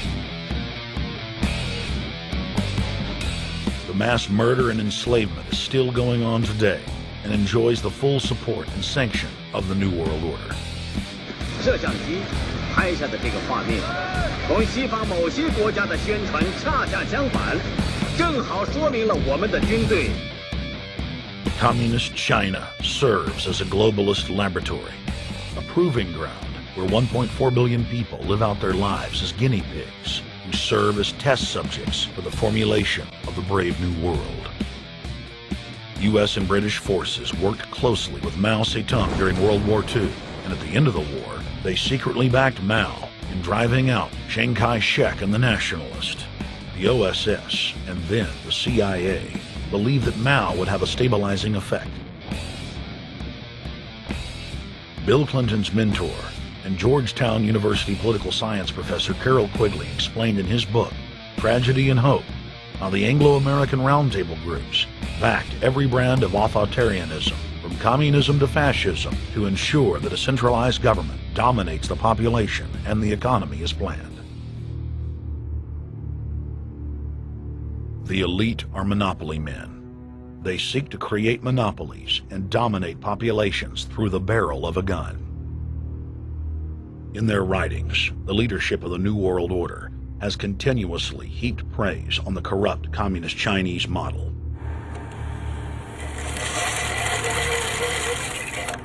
In August of 1973, in an article written by David Rockefeller for the New York Times, Rockefeller openly lauds and endorses Mao Zedong's actions, while celebrating their command and control system.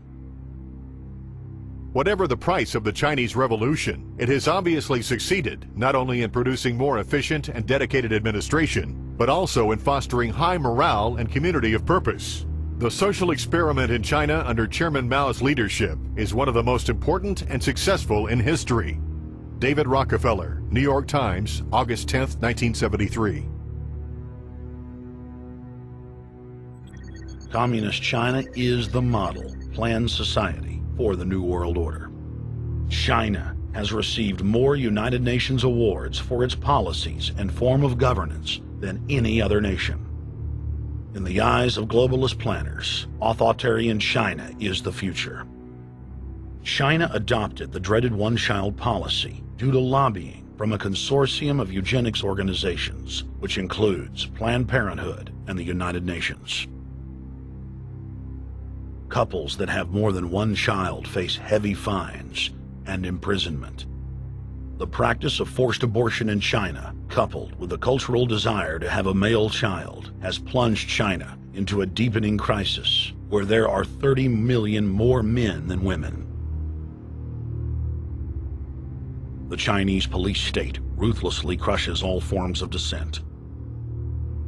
Underground churches, Falun Gong practitioners, striking factory workers are all sent to forced labor camps.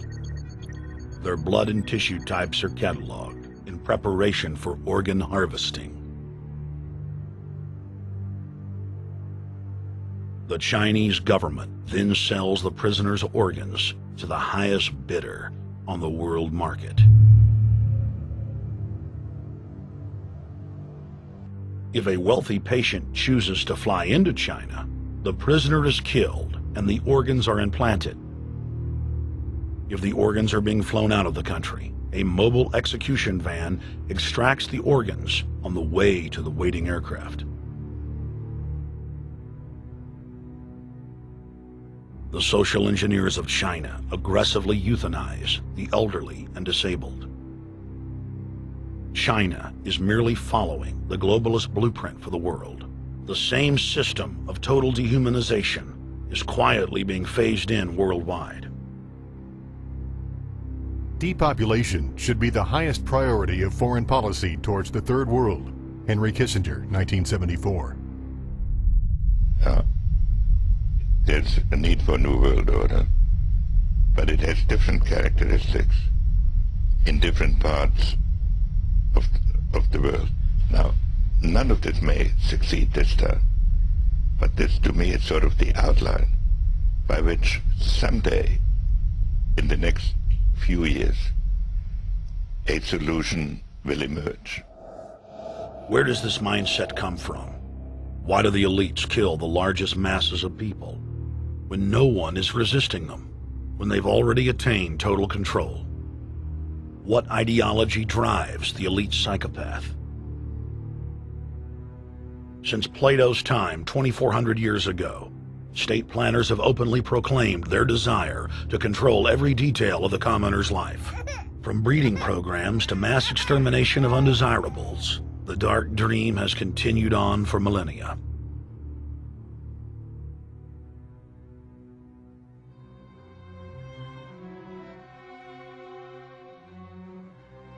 The scientific rationale for tyranny has always been attractive to elites because it creates a convenient excuse for treating their fellow man as lower than animals. Robert Thomas Malthus, famous for saying that a mass food collapse would be helpful because it would wipe out the poor. His fictional scenario would later be called a Malthusian catastrophe. Malthus is important because his ideas led to the rise of a new scientific field that would dominate the course of human history for the next 200+ years. Charles Darwin, an admirer of the Malthusian catastrophe model, developed the theory of evolution, its chief tenet being the survival of the fittest. With the help of T.H. Huxley, known as Darwin's bulldog for his strong support of Darwin's theories were pushed into wide acceptance among key scientific circles throughout England and then the world. Darwin's cousin, Francis Galton, credited as the father of eugenics, saw an opportunity to advance mankind by taking the reins of Darwin's evolution theory and applied social principles to develop social Darwinism. The families, Darwin, Galton, Huxley, and Wedgwood, were so obsessed with their new social design theory that they pledged their families would only breed with each other. They falsely predicted that within only a few generations, they would produce supermen.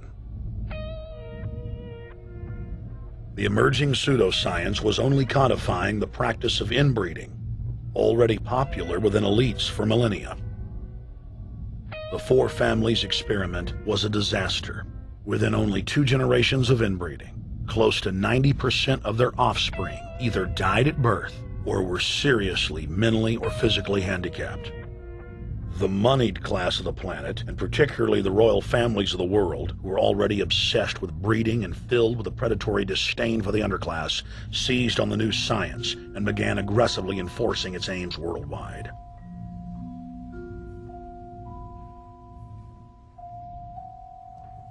Biometrics appears to be a new science, but it was actually developed by Galton back in the 1870s as a way to track racial traits and genetic histories, and as a way to decide who would be licensed to breed.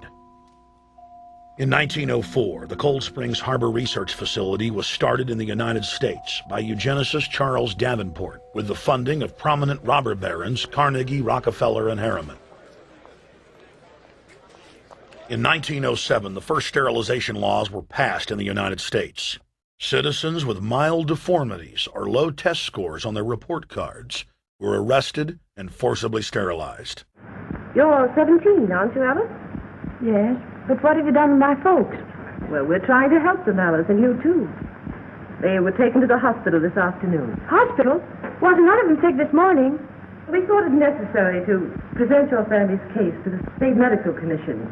After an examination, they decided there was but one important action to take: to have your entire family sterilized. Why, what's that? I don't know what you're talking about.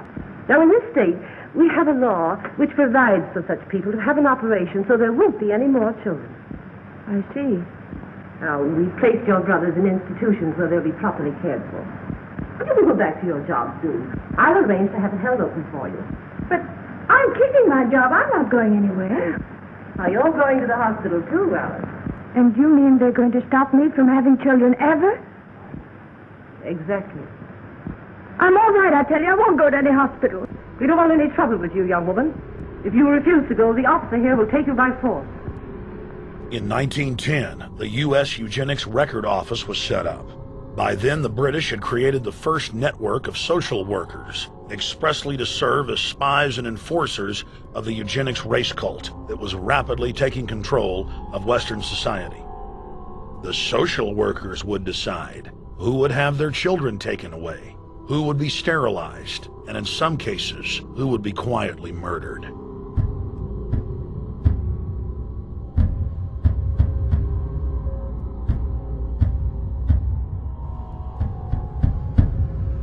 In 1911, the Rockefeller family exports eugenics to Germany by bankrolling the Kaiser Wilhelm Institute, which later would form a central pillar in the Third Reich.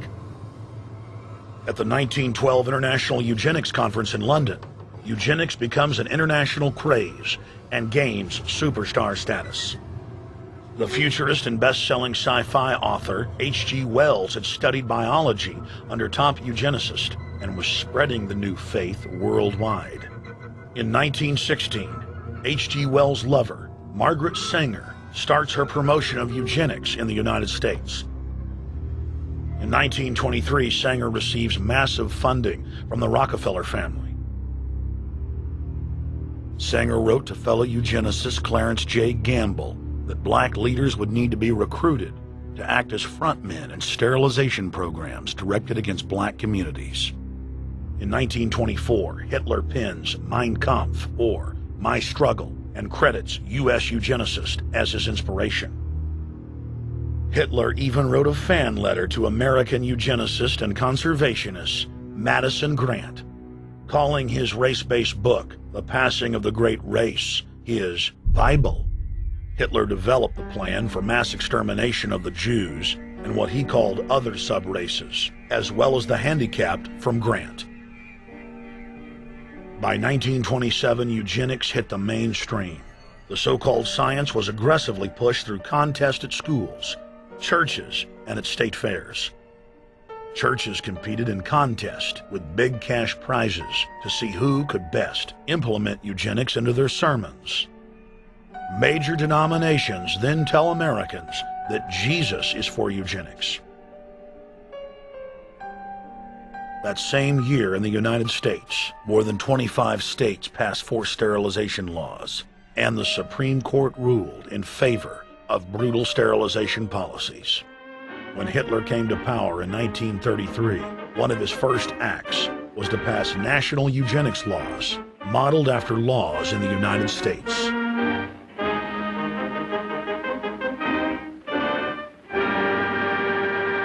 The 1934 film Tomorrow's Children brought the eugenics agenda to the silver screen in the United States. In the case of Miss Mason, I can see no reason for the operation that's been recommended. The girl is perfectly normal. She's hard-working and has a good reputation. Do you know anything about her family background? Oh, yes, Your Honor, I do. There are several other children, aren't there? Yes. What is their condition? One is a cripple. Two others might be classed as feeble-minded. Isn't the oldest son in jail? Oh, yes, I believe so. And knowing all that, you still contend that this girl should be allowed to bring more people like that into the world? She's sound, Your Honor. She's not anything like the rest. Surely she should be given a chance to work out her own salvation. I can't agree with you, Doctor. Suppose she is normal. The chances are that her children will inherit the family taint.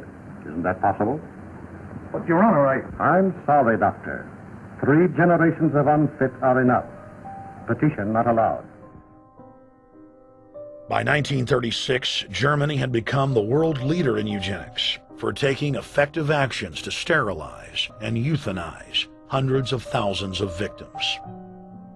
The big 3 of American eugenics, Davenport, Laughlin, and Goethe, were dispatched by the Rockefellers to Germany, where they advised the Nazis on the fine-tuning of their extermination system. With the strong support of the U.S. and England, Germany had gone over the edge, and tens of millions would pay with their lives. At the end of the war, the Allies protected from prosecution the very Nazi scientist that had tortured thousands of people to death. The Nazi brand of eugenics had embarrassed the elites, but they had no intention of stopping their plans. The Allies literally fought with each other over who would get top Nazi eugenicist. It didn't matter if the SS doctors had tortured tens of thousands to death. They were free to go.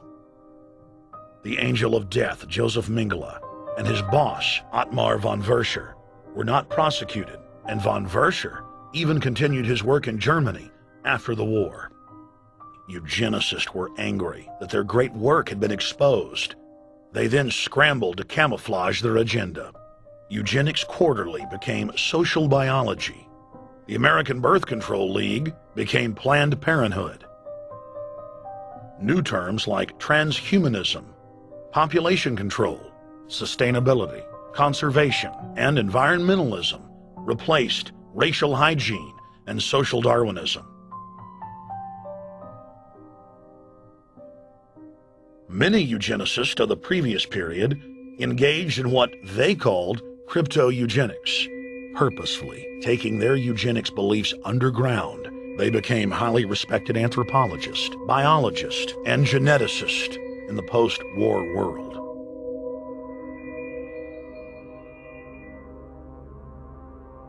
The Allies then smuggled thousands of Nazi scientists out of Germany and placed them in key scientific positions, ranging from bioweapons to rocketry throughout the military-industrial complex. The founder of IBM was a devout follower of Hitler. Thomas J. Watson had supplied his punch-card computers and IBM technicians to the Nazis for use in the death camps. Tattoos on camp victims were IBM human identification numbers, which fed into the computers. IBM had used similar punch card systems as early as 1928 in a Jamaican race mixing study. The first real computers were literally invented by a eugenicist for eugenics. UN chieftain and unrepentant eugenicist Julian Huxley argued that since the leaders of eugenics had founded the environmental and conservation movements, that they should be used as vehicles in the formation of a world government. Just as H.G. Wells had envisioned, this government would be controlled by a scientific dictatorship and would be guided by the principles of eugenics. Huxley created the World Wildlife Fund with Bilderberg founder and former SS officer Prince Bernhard of the Netherlands and Prince Philip of England. In the event that I am reincarnated, I would like to return as a deadly virus in order to contribute something to solve overpopulation. Prince Philip, reported by Deutsche Presse-Agentur, DPA, August 1988. Aldous Huxley, author of Brave New World and brother of Julian Huxley, gave a speech at Berkeley in 1962, shortly before his death. He admitted that his best-selling book, Brave New World, written in 1932, was based not on fiction, but on what the elite were actually planning to implement. And here I would like briefly to compare the parable of Brave New World with another parable which was put forth more recently in George Orwell's book 1984. I'm inclined to think that the scientific dictatorships of the future, and I think there are going to be scientific dictatorships in many parts of the world, will be probably a good deal nearer to the Brave New World pattern than to the 1984 pattern. They will be a good deal nearer, not because of any humanitarian qualms in the scientific dictators, but simply because the Brave New World pattern is probably a good deal more efficient than the other. That if you can get people to consent to the state of affairs in which they are living, the state of servitude, the state of being, well, it seems to me that the nature of the ultimate revolution with which we are now faced is precisely this, that we are in process of developing a whole series of techniques which will enable the controlling oligarchy, who have always existed and presumably always will exist, to get people actually to love their servitude. People can be made to enjoy a state of affairs which, by any decent standard, they ought not to enjoy. And these methods, I think, are a real refinement on the older methods of terror, because they combine methods of terror with methods of acceptance. But then there are various other methods which one can think of. There is, for example, the pharmacological method. This was one of the things I talked about in Brave New World. And the result would be that I mean, you can imagine a euphoric which would make people thoroughly happy even in the most abominable circumstances. I mean, these things are possible.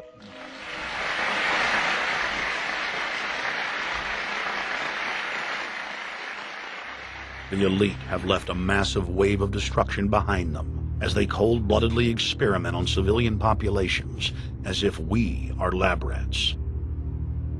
A string of congressional investigations has uncovered more than 20,000 secret tests that were carried out against the American people between 1910 and 2000. One well-known eugenics study, the Tuskegee Syphilis Project, killed hundreds of blacks and spanned 40 years until whistleblowers exposed it in 1972. From 1943 until present, the British have tested lethal nerve gas on their own personnel, on land, air, and sea. Many died instantly. Still others died grueling deaths over several years. The federal government commissioned secret radiation experiments on thousands of non-consenting patients. Hundreds of hospitals in the U.S. injected healthy men, women, and children with uranium and plutonium at dosage levels ranging from non-therapeutic to lethal, killing many of the test subjects. Pregnant wives of GIs were given vitamins by base doctors that actually consisted of highly radioactive uranium-239 and plutonium-241, resulting in violent miscarriages and the death of the mothers.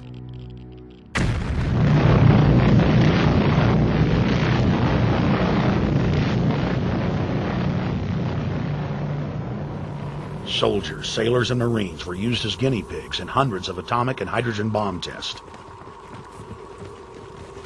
Patriotic Americans were radiated side by side with lab animals.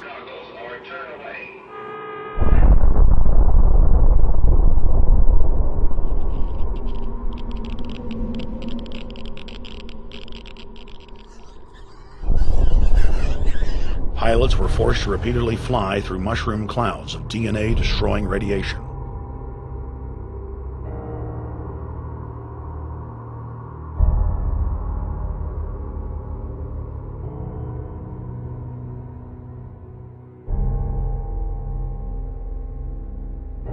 From 1951 to 1961, the U.S. Army paid Israel's health ministry 3 million lira to conduct radiation testing on Sephardic children that immigrated to Israel. The government-run public schools would tell the children that they were going to get a medical checkup and that they were receiving an X-ray.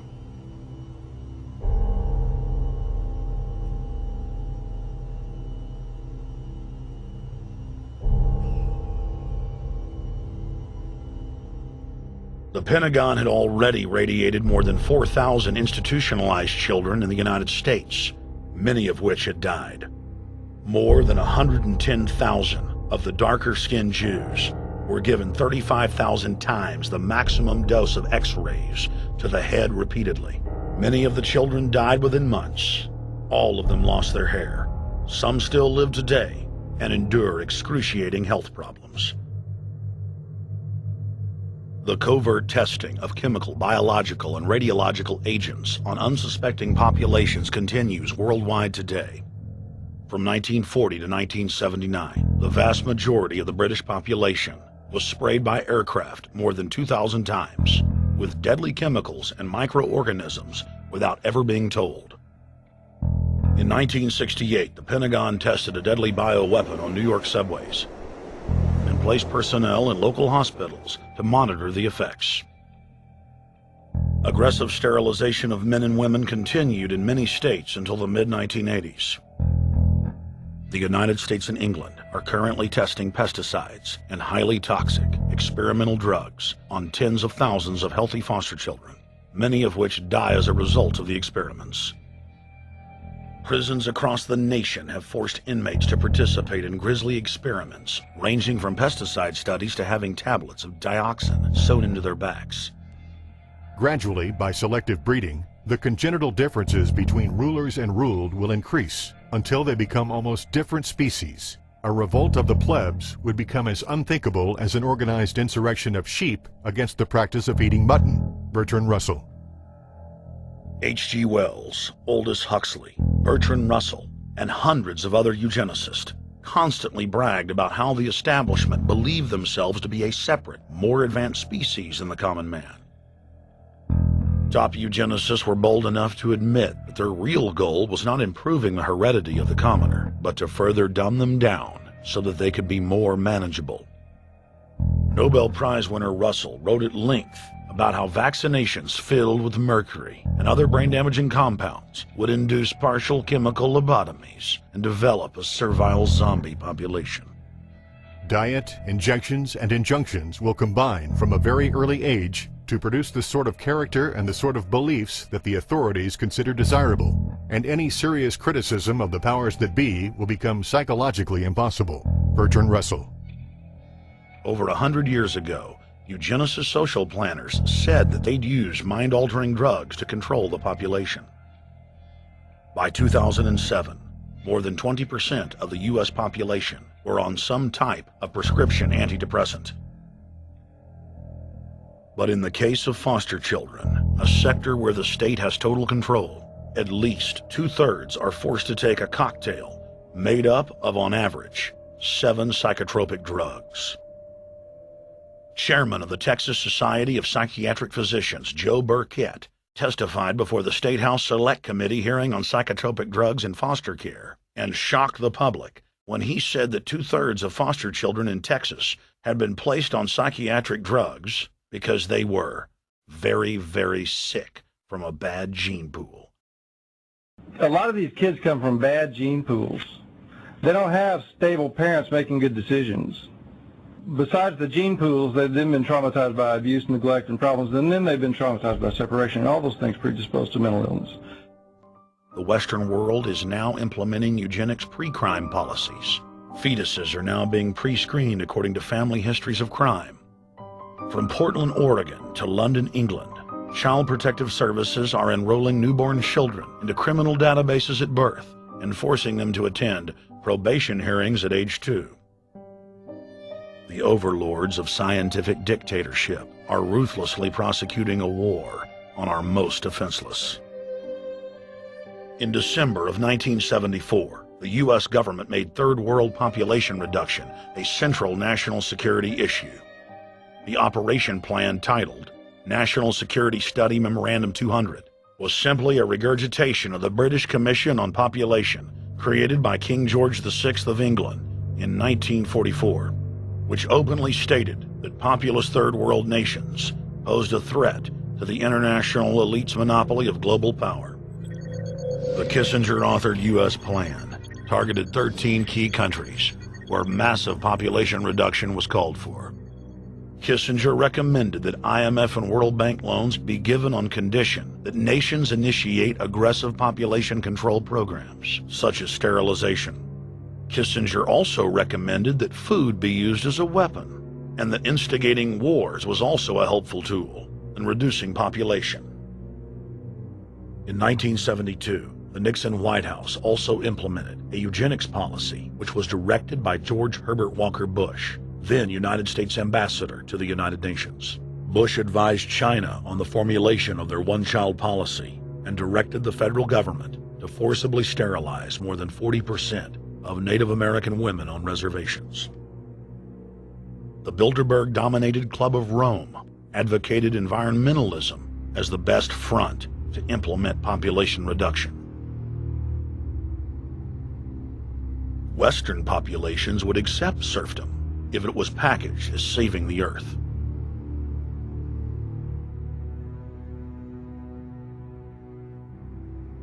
Industrialization of Africa, Asia, and Latin America could be blocked. Citizens would more willingly give up their national sovereignty if it were sold as a way to help the planet. The think tank also concocted the peak oil fraud as a way to create artificial scarcity. And the Club of Rome has been aggressively pushing a global carbon tax as a way to fund their planetary government. In the draft copy of the United Nations Global Biodiversity Assessment, it states very clearly that we must reduce the human population from its current level of about 6 billion people down to about 1 billion people.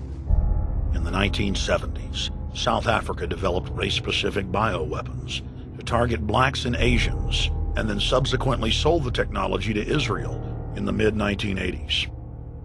In September of 2000, the Project for a New American Century published a document in which Dick Cheney described race-specific bioweapons as politically useful tools. And somebody mentioned, well, why would they want to reduce the human population when that means less money for them? Most people have no idea. They're not after money. They have all the money they need. They're after power. That's their aphrodisiac. The overlords of the New World Order are now aggressively pushing for a worldwide one-child policy. The Chinese one-child policy was phased in gradually. In the 60s, when it began, you only had to pay a tax penalty. Only later did they imprison you if you had more than one child. Now the exact same proposals to penalize couples who have more than one child are being made in the United States, England, and Europe. In the push to reduce global warming, children, according to some, are the new culprits.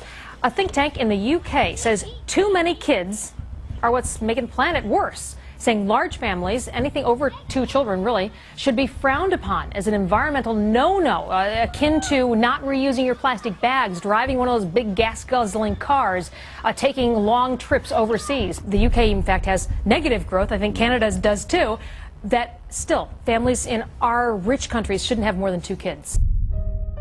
In 1998, Ted Turner pledged to give more than $1 billion to the United Nations to be spent in the implementation of population reduction policies planet-wide.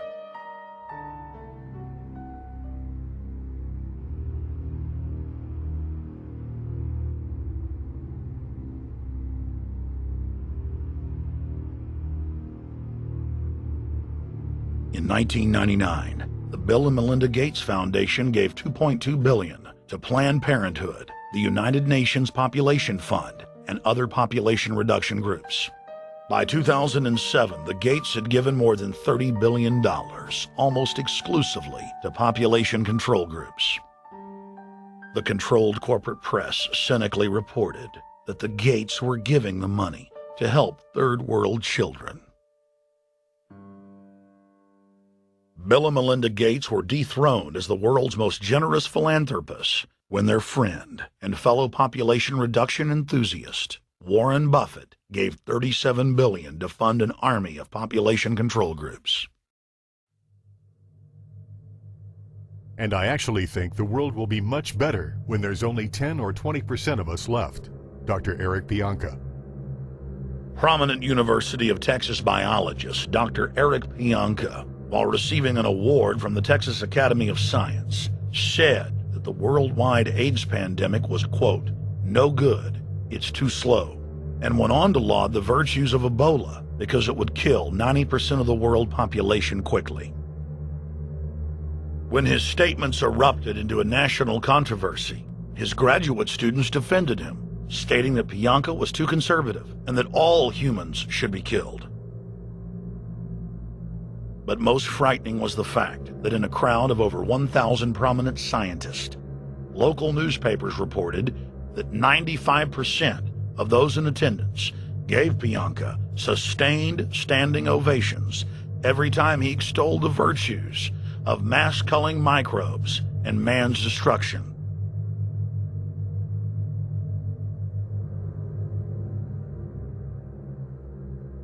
China was able to turn the corner and become the leading world superpower because they have a police state and they are able to force people to stop reproducing. Dr. Eric R. Pianka.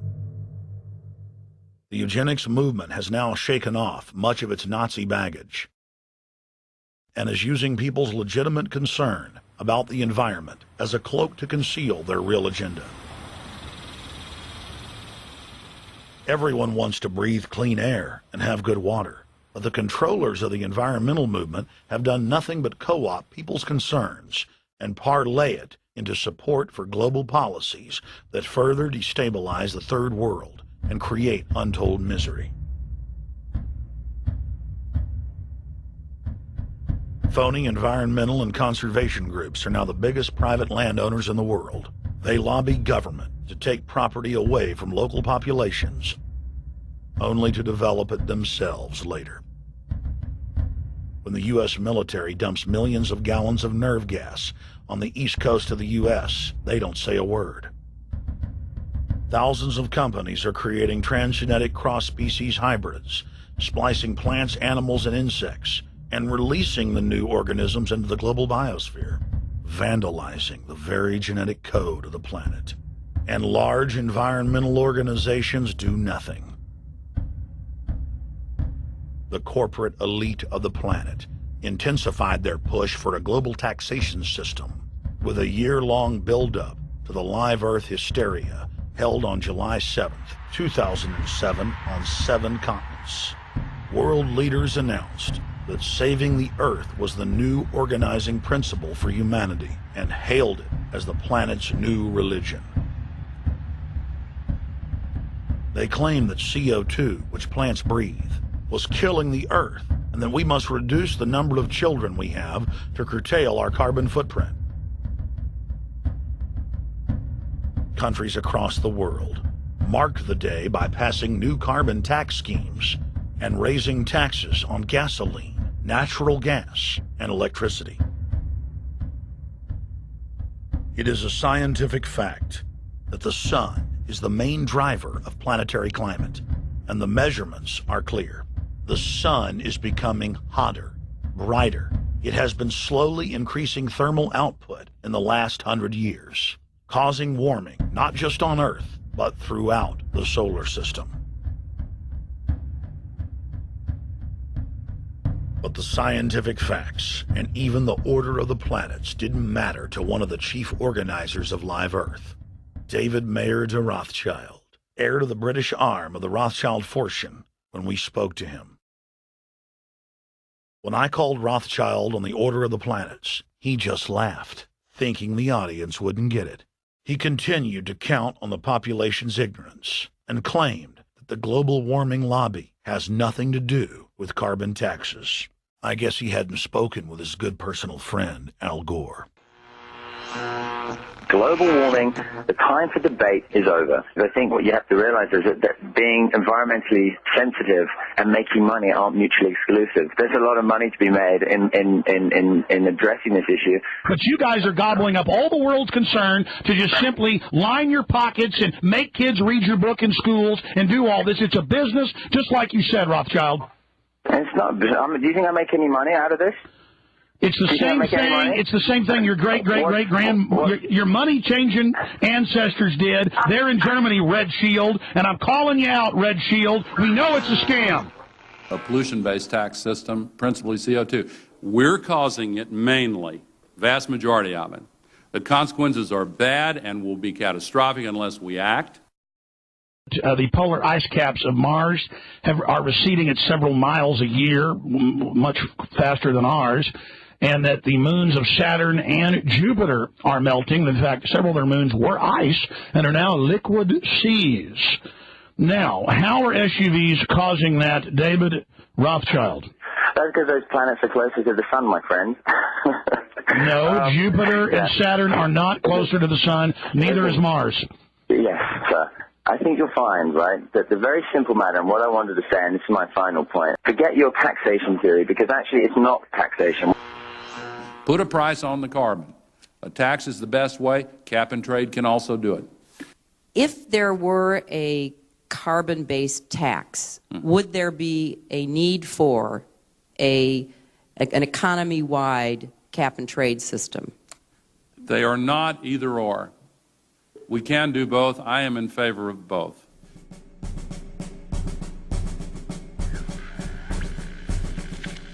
The architects of the New World Order are in a race to complete the structure of world government so they can suppress the independent development of technologies that threaten their monopoly of power, while at the same time steering new developments in the direction the architects chart for humanity.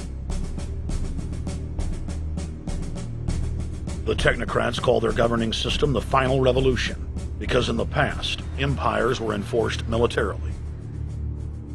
Now enforcement is primarily psychological and economic, and society itself is a construct of the elite who operate outside the controlled paradigm and control the civilization within, just as a child maintains the environment of a fish tank. We are like lab rats, living out our entire existence, never questioning the confines of the cage or the scientists who experiment on us.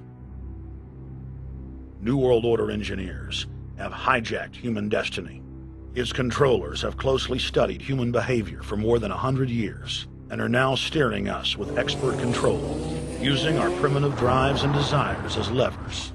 They have developed their mind control systems to the point of being able to control the average unconscious person like a car.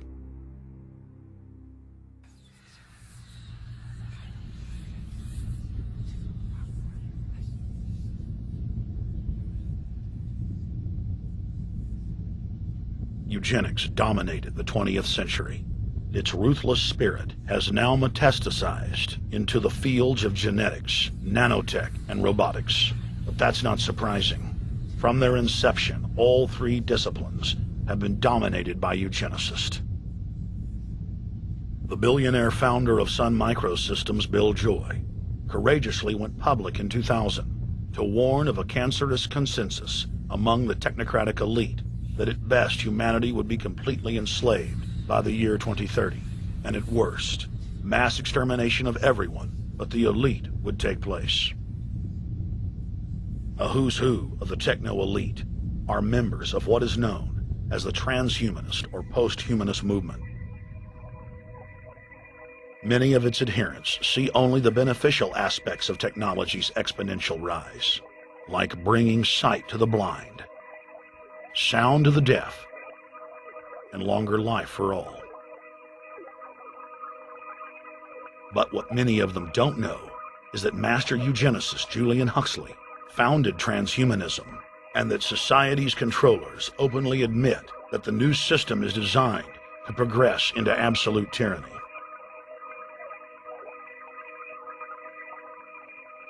Leading transhumanist Ray Kurzweil boasts that technological advancements will allow those that can afford it to live forever, but admits that most won't be able to keep up with the new master race. The drive for world government is now all about who will control and have access to radical life extension systems.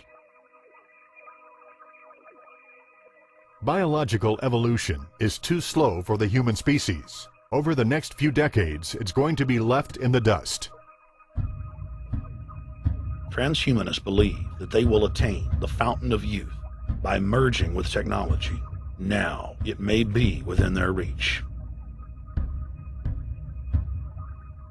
Decades ago, transhumanists said that if you did not accept augmentation or enhancements, you would no longer be able to get jobs. And now it's happening today. The elite who occupy the commanding heights of digital reality are suicidal nihilists. Suicidal nihilists know that there is no longer any substantive purpose to their willing, but they would always prefer to go on willing than not to act at all. They can very happily ally themselves with the notion of nuclear holocaust or perfect exterminism. Technology has become so powerful in its capacity for destruction that free humanity cannot afford to let psychopathic technocrats with delusions of grandeur repeat the mistakes of their forebears, because it is highly probable that this time they may destroy everything, including themselves in their mad rush for godhood.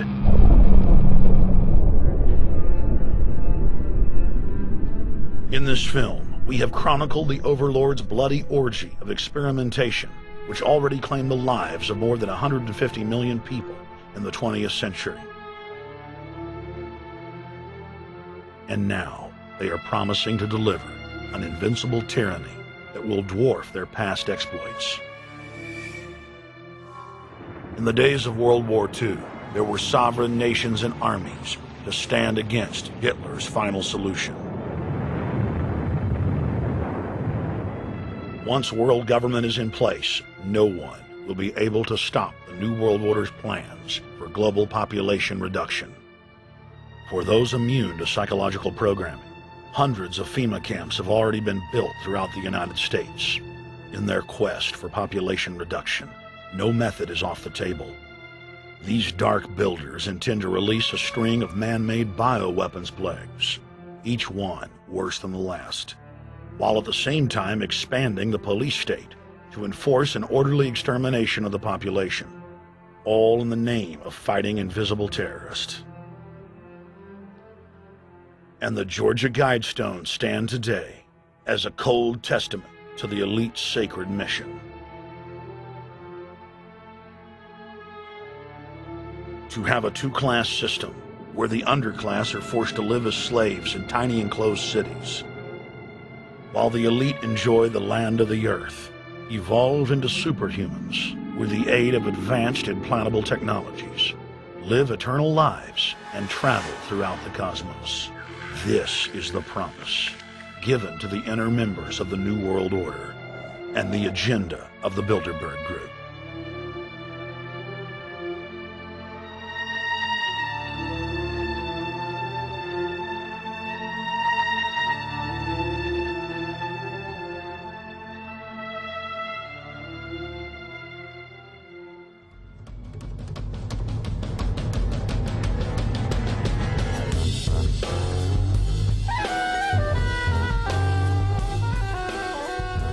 In 2007, Jim Tucker continued his 30-year quest to expose the globalist by traveling to Istanbul, Turkey, the site of Bilderberg, 2007.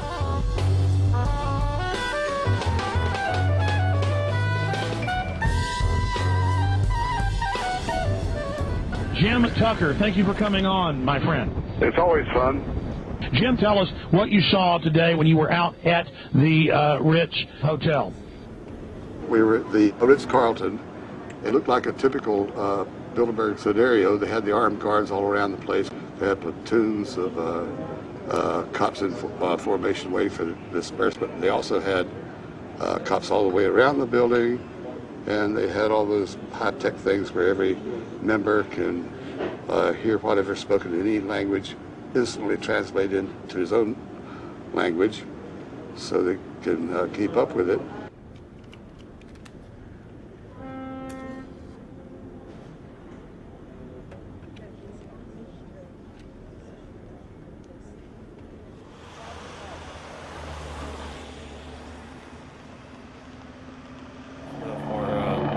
Spotlight did, I'm doing the same thing for American Free Press.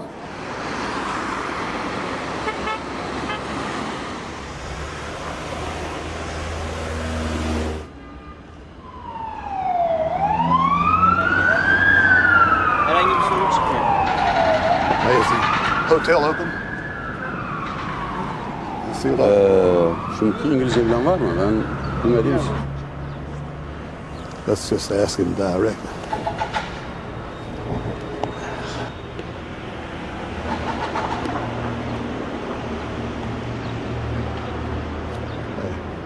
Is Bilderberg meeting here this weekend? You can look this way. We had my two personal cops following me today. I was not aware of it because my nose is always sticking to the camera and my jaws are always flapping. But the TV crew said those guys are going to follow you. And their car followed us out to the hotel. Then they identified the two cops in plain clothes, not business suits, but sport shirts and so forth. Yeah. That's the car that's been on our ass? Yeah. I want to photograph him? Yeah. You are, aren't you? Well, they're very likely Bilderberg boys.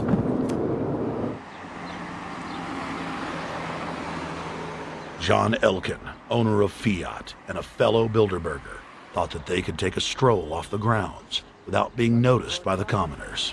I was thinking about that.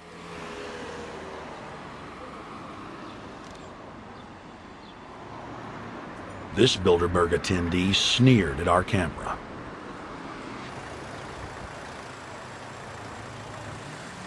This carload of kingpins gave the media a murderous look and seemed shocked that they would dare point a camera in their direction.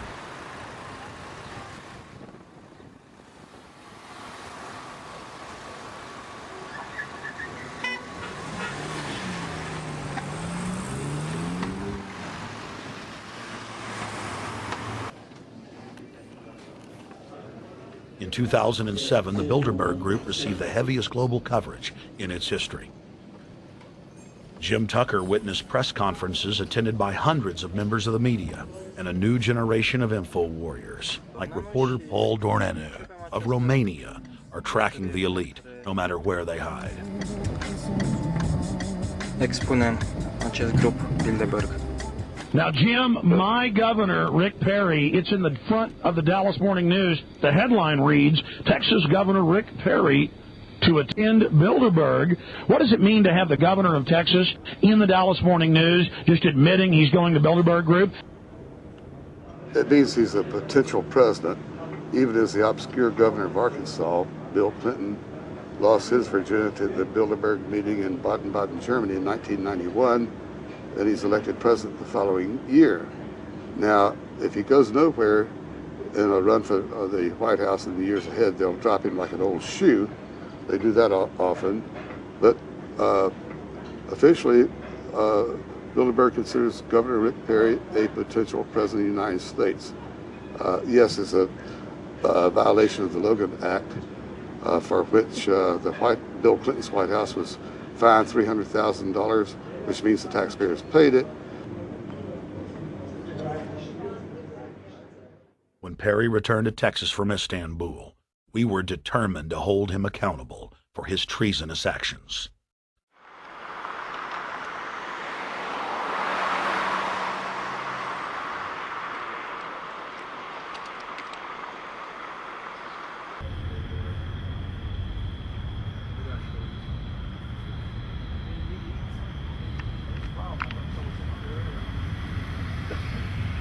We don't want our roads, our water, our power plants, our entire infrastructure turned over to the New World Order.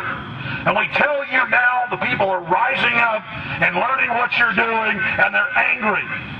And they're tired of it. Stop enslaving us. Stop setting up tyranny. Stop going along with the New World Order plan. If you've got any soul left, Rick Perry. The First Amendment still exists, Perry, and we're back here again tonight telling you we're not going to put up with it. Long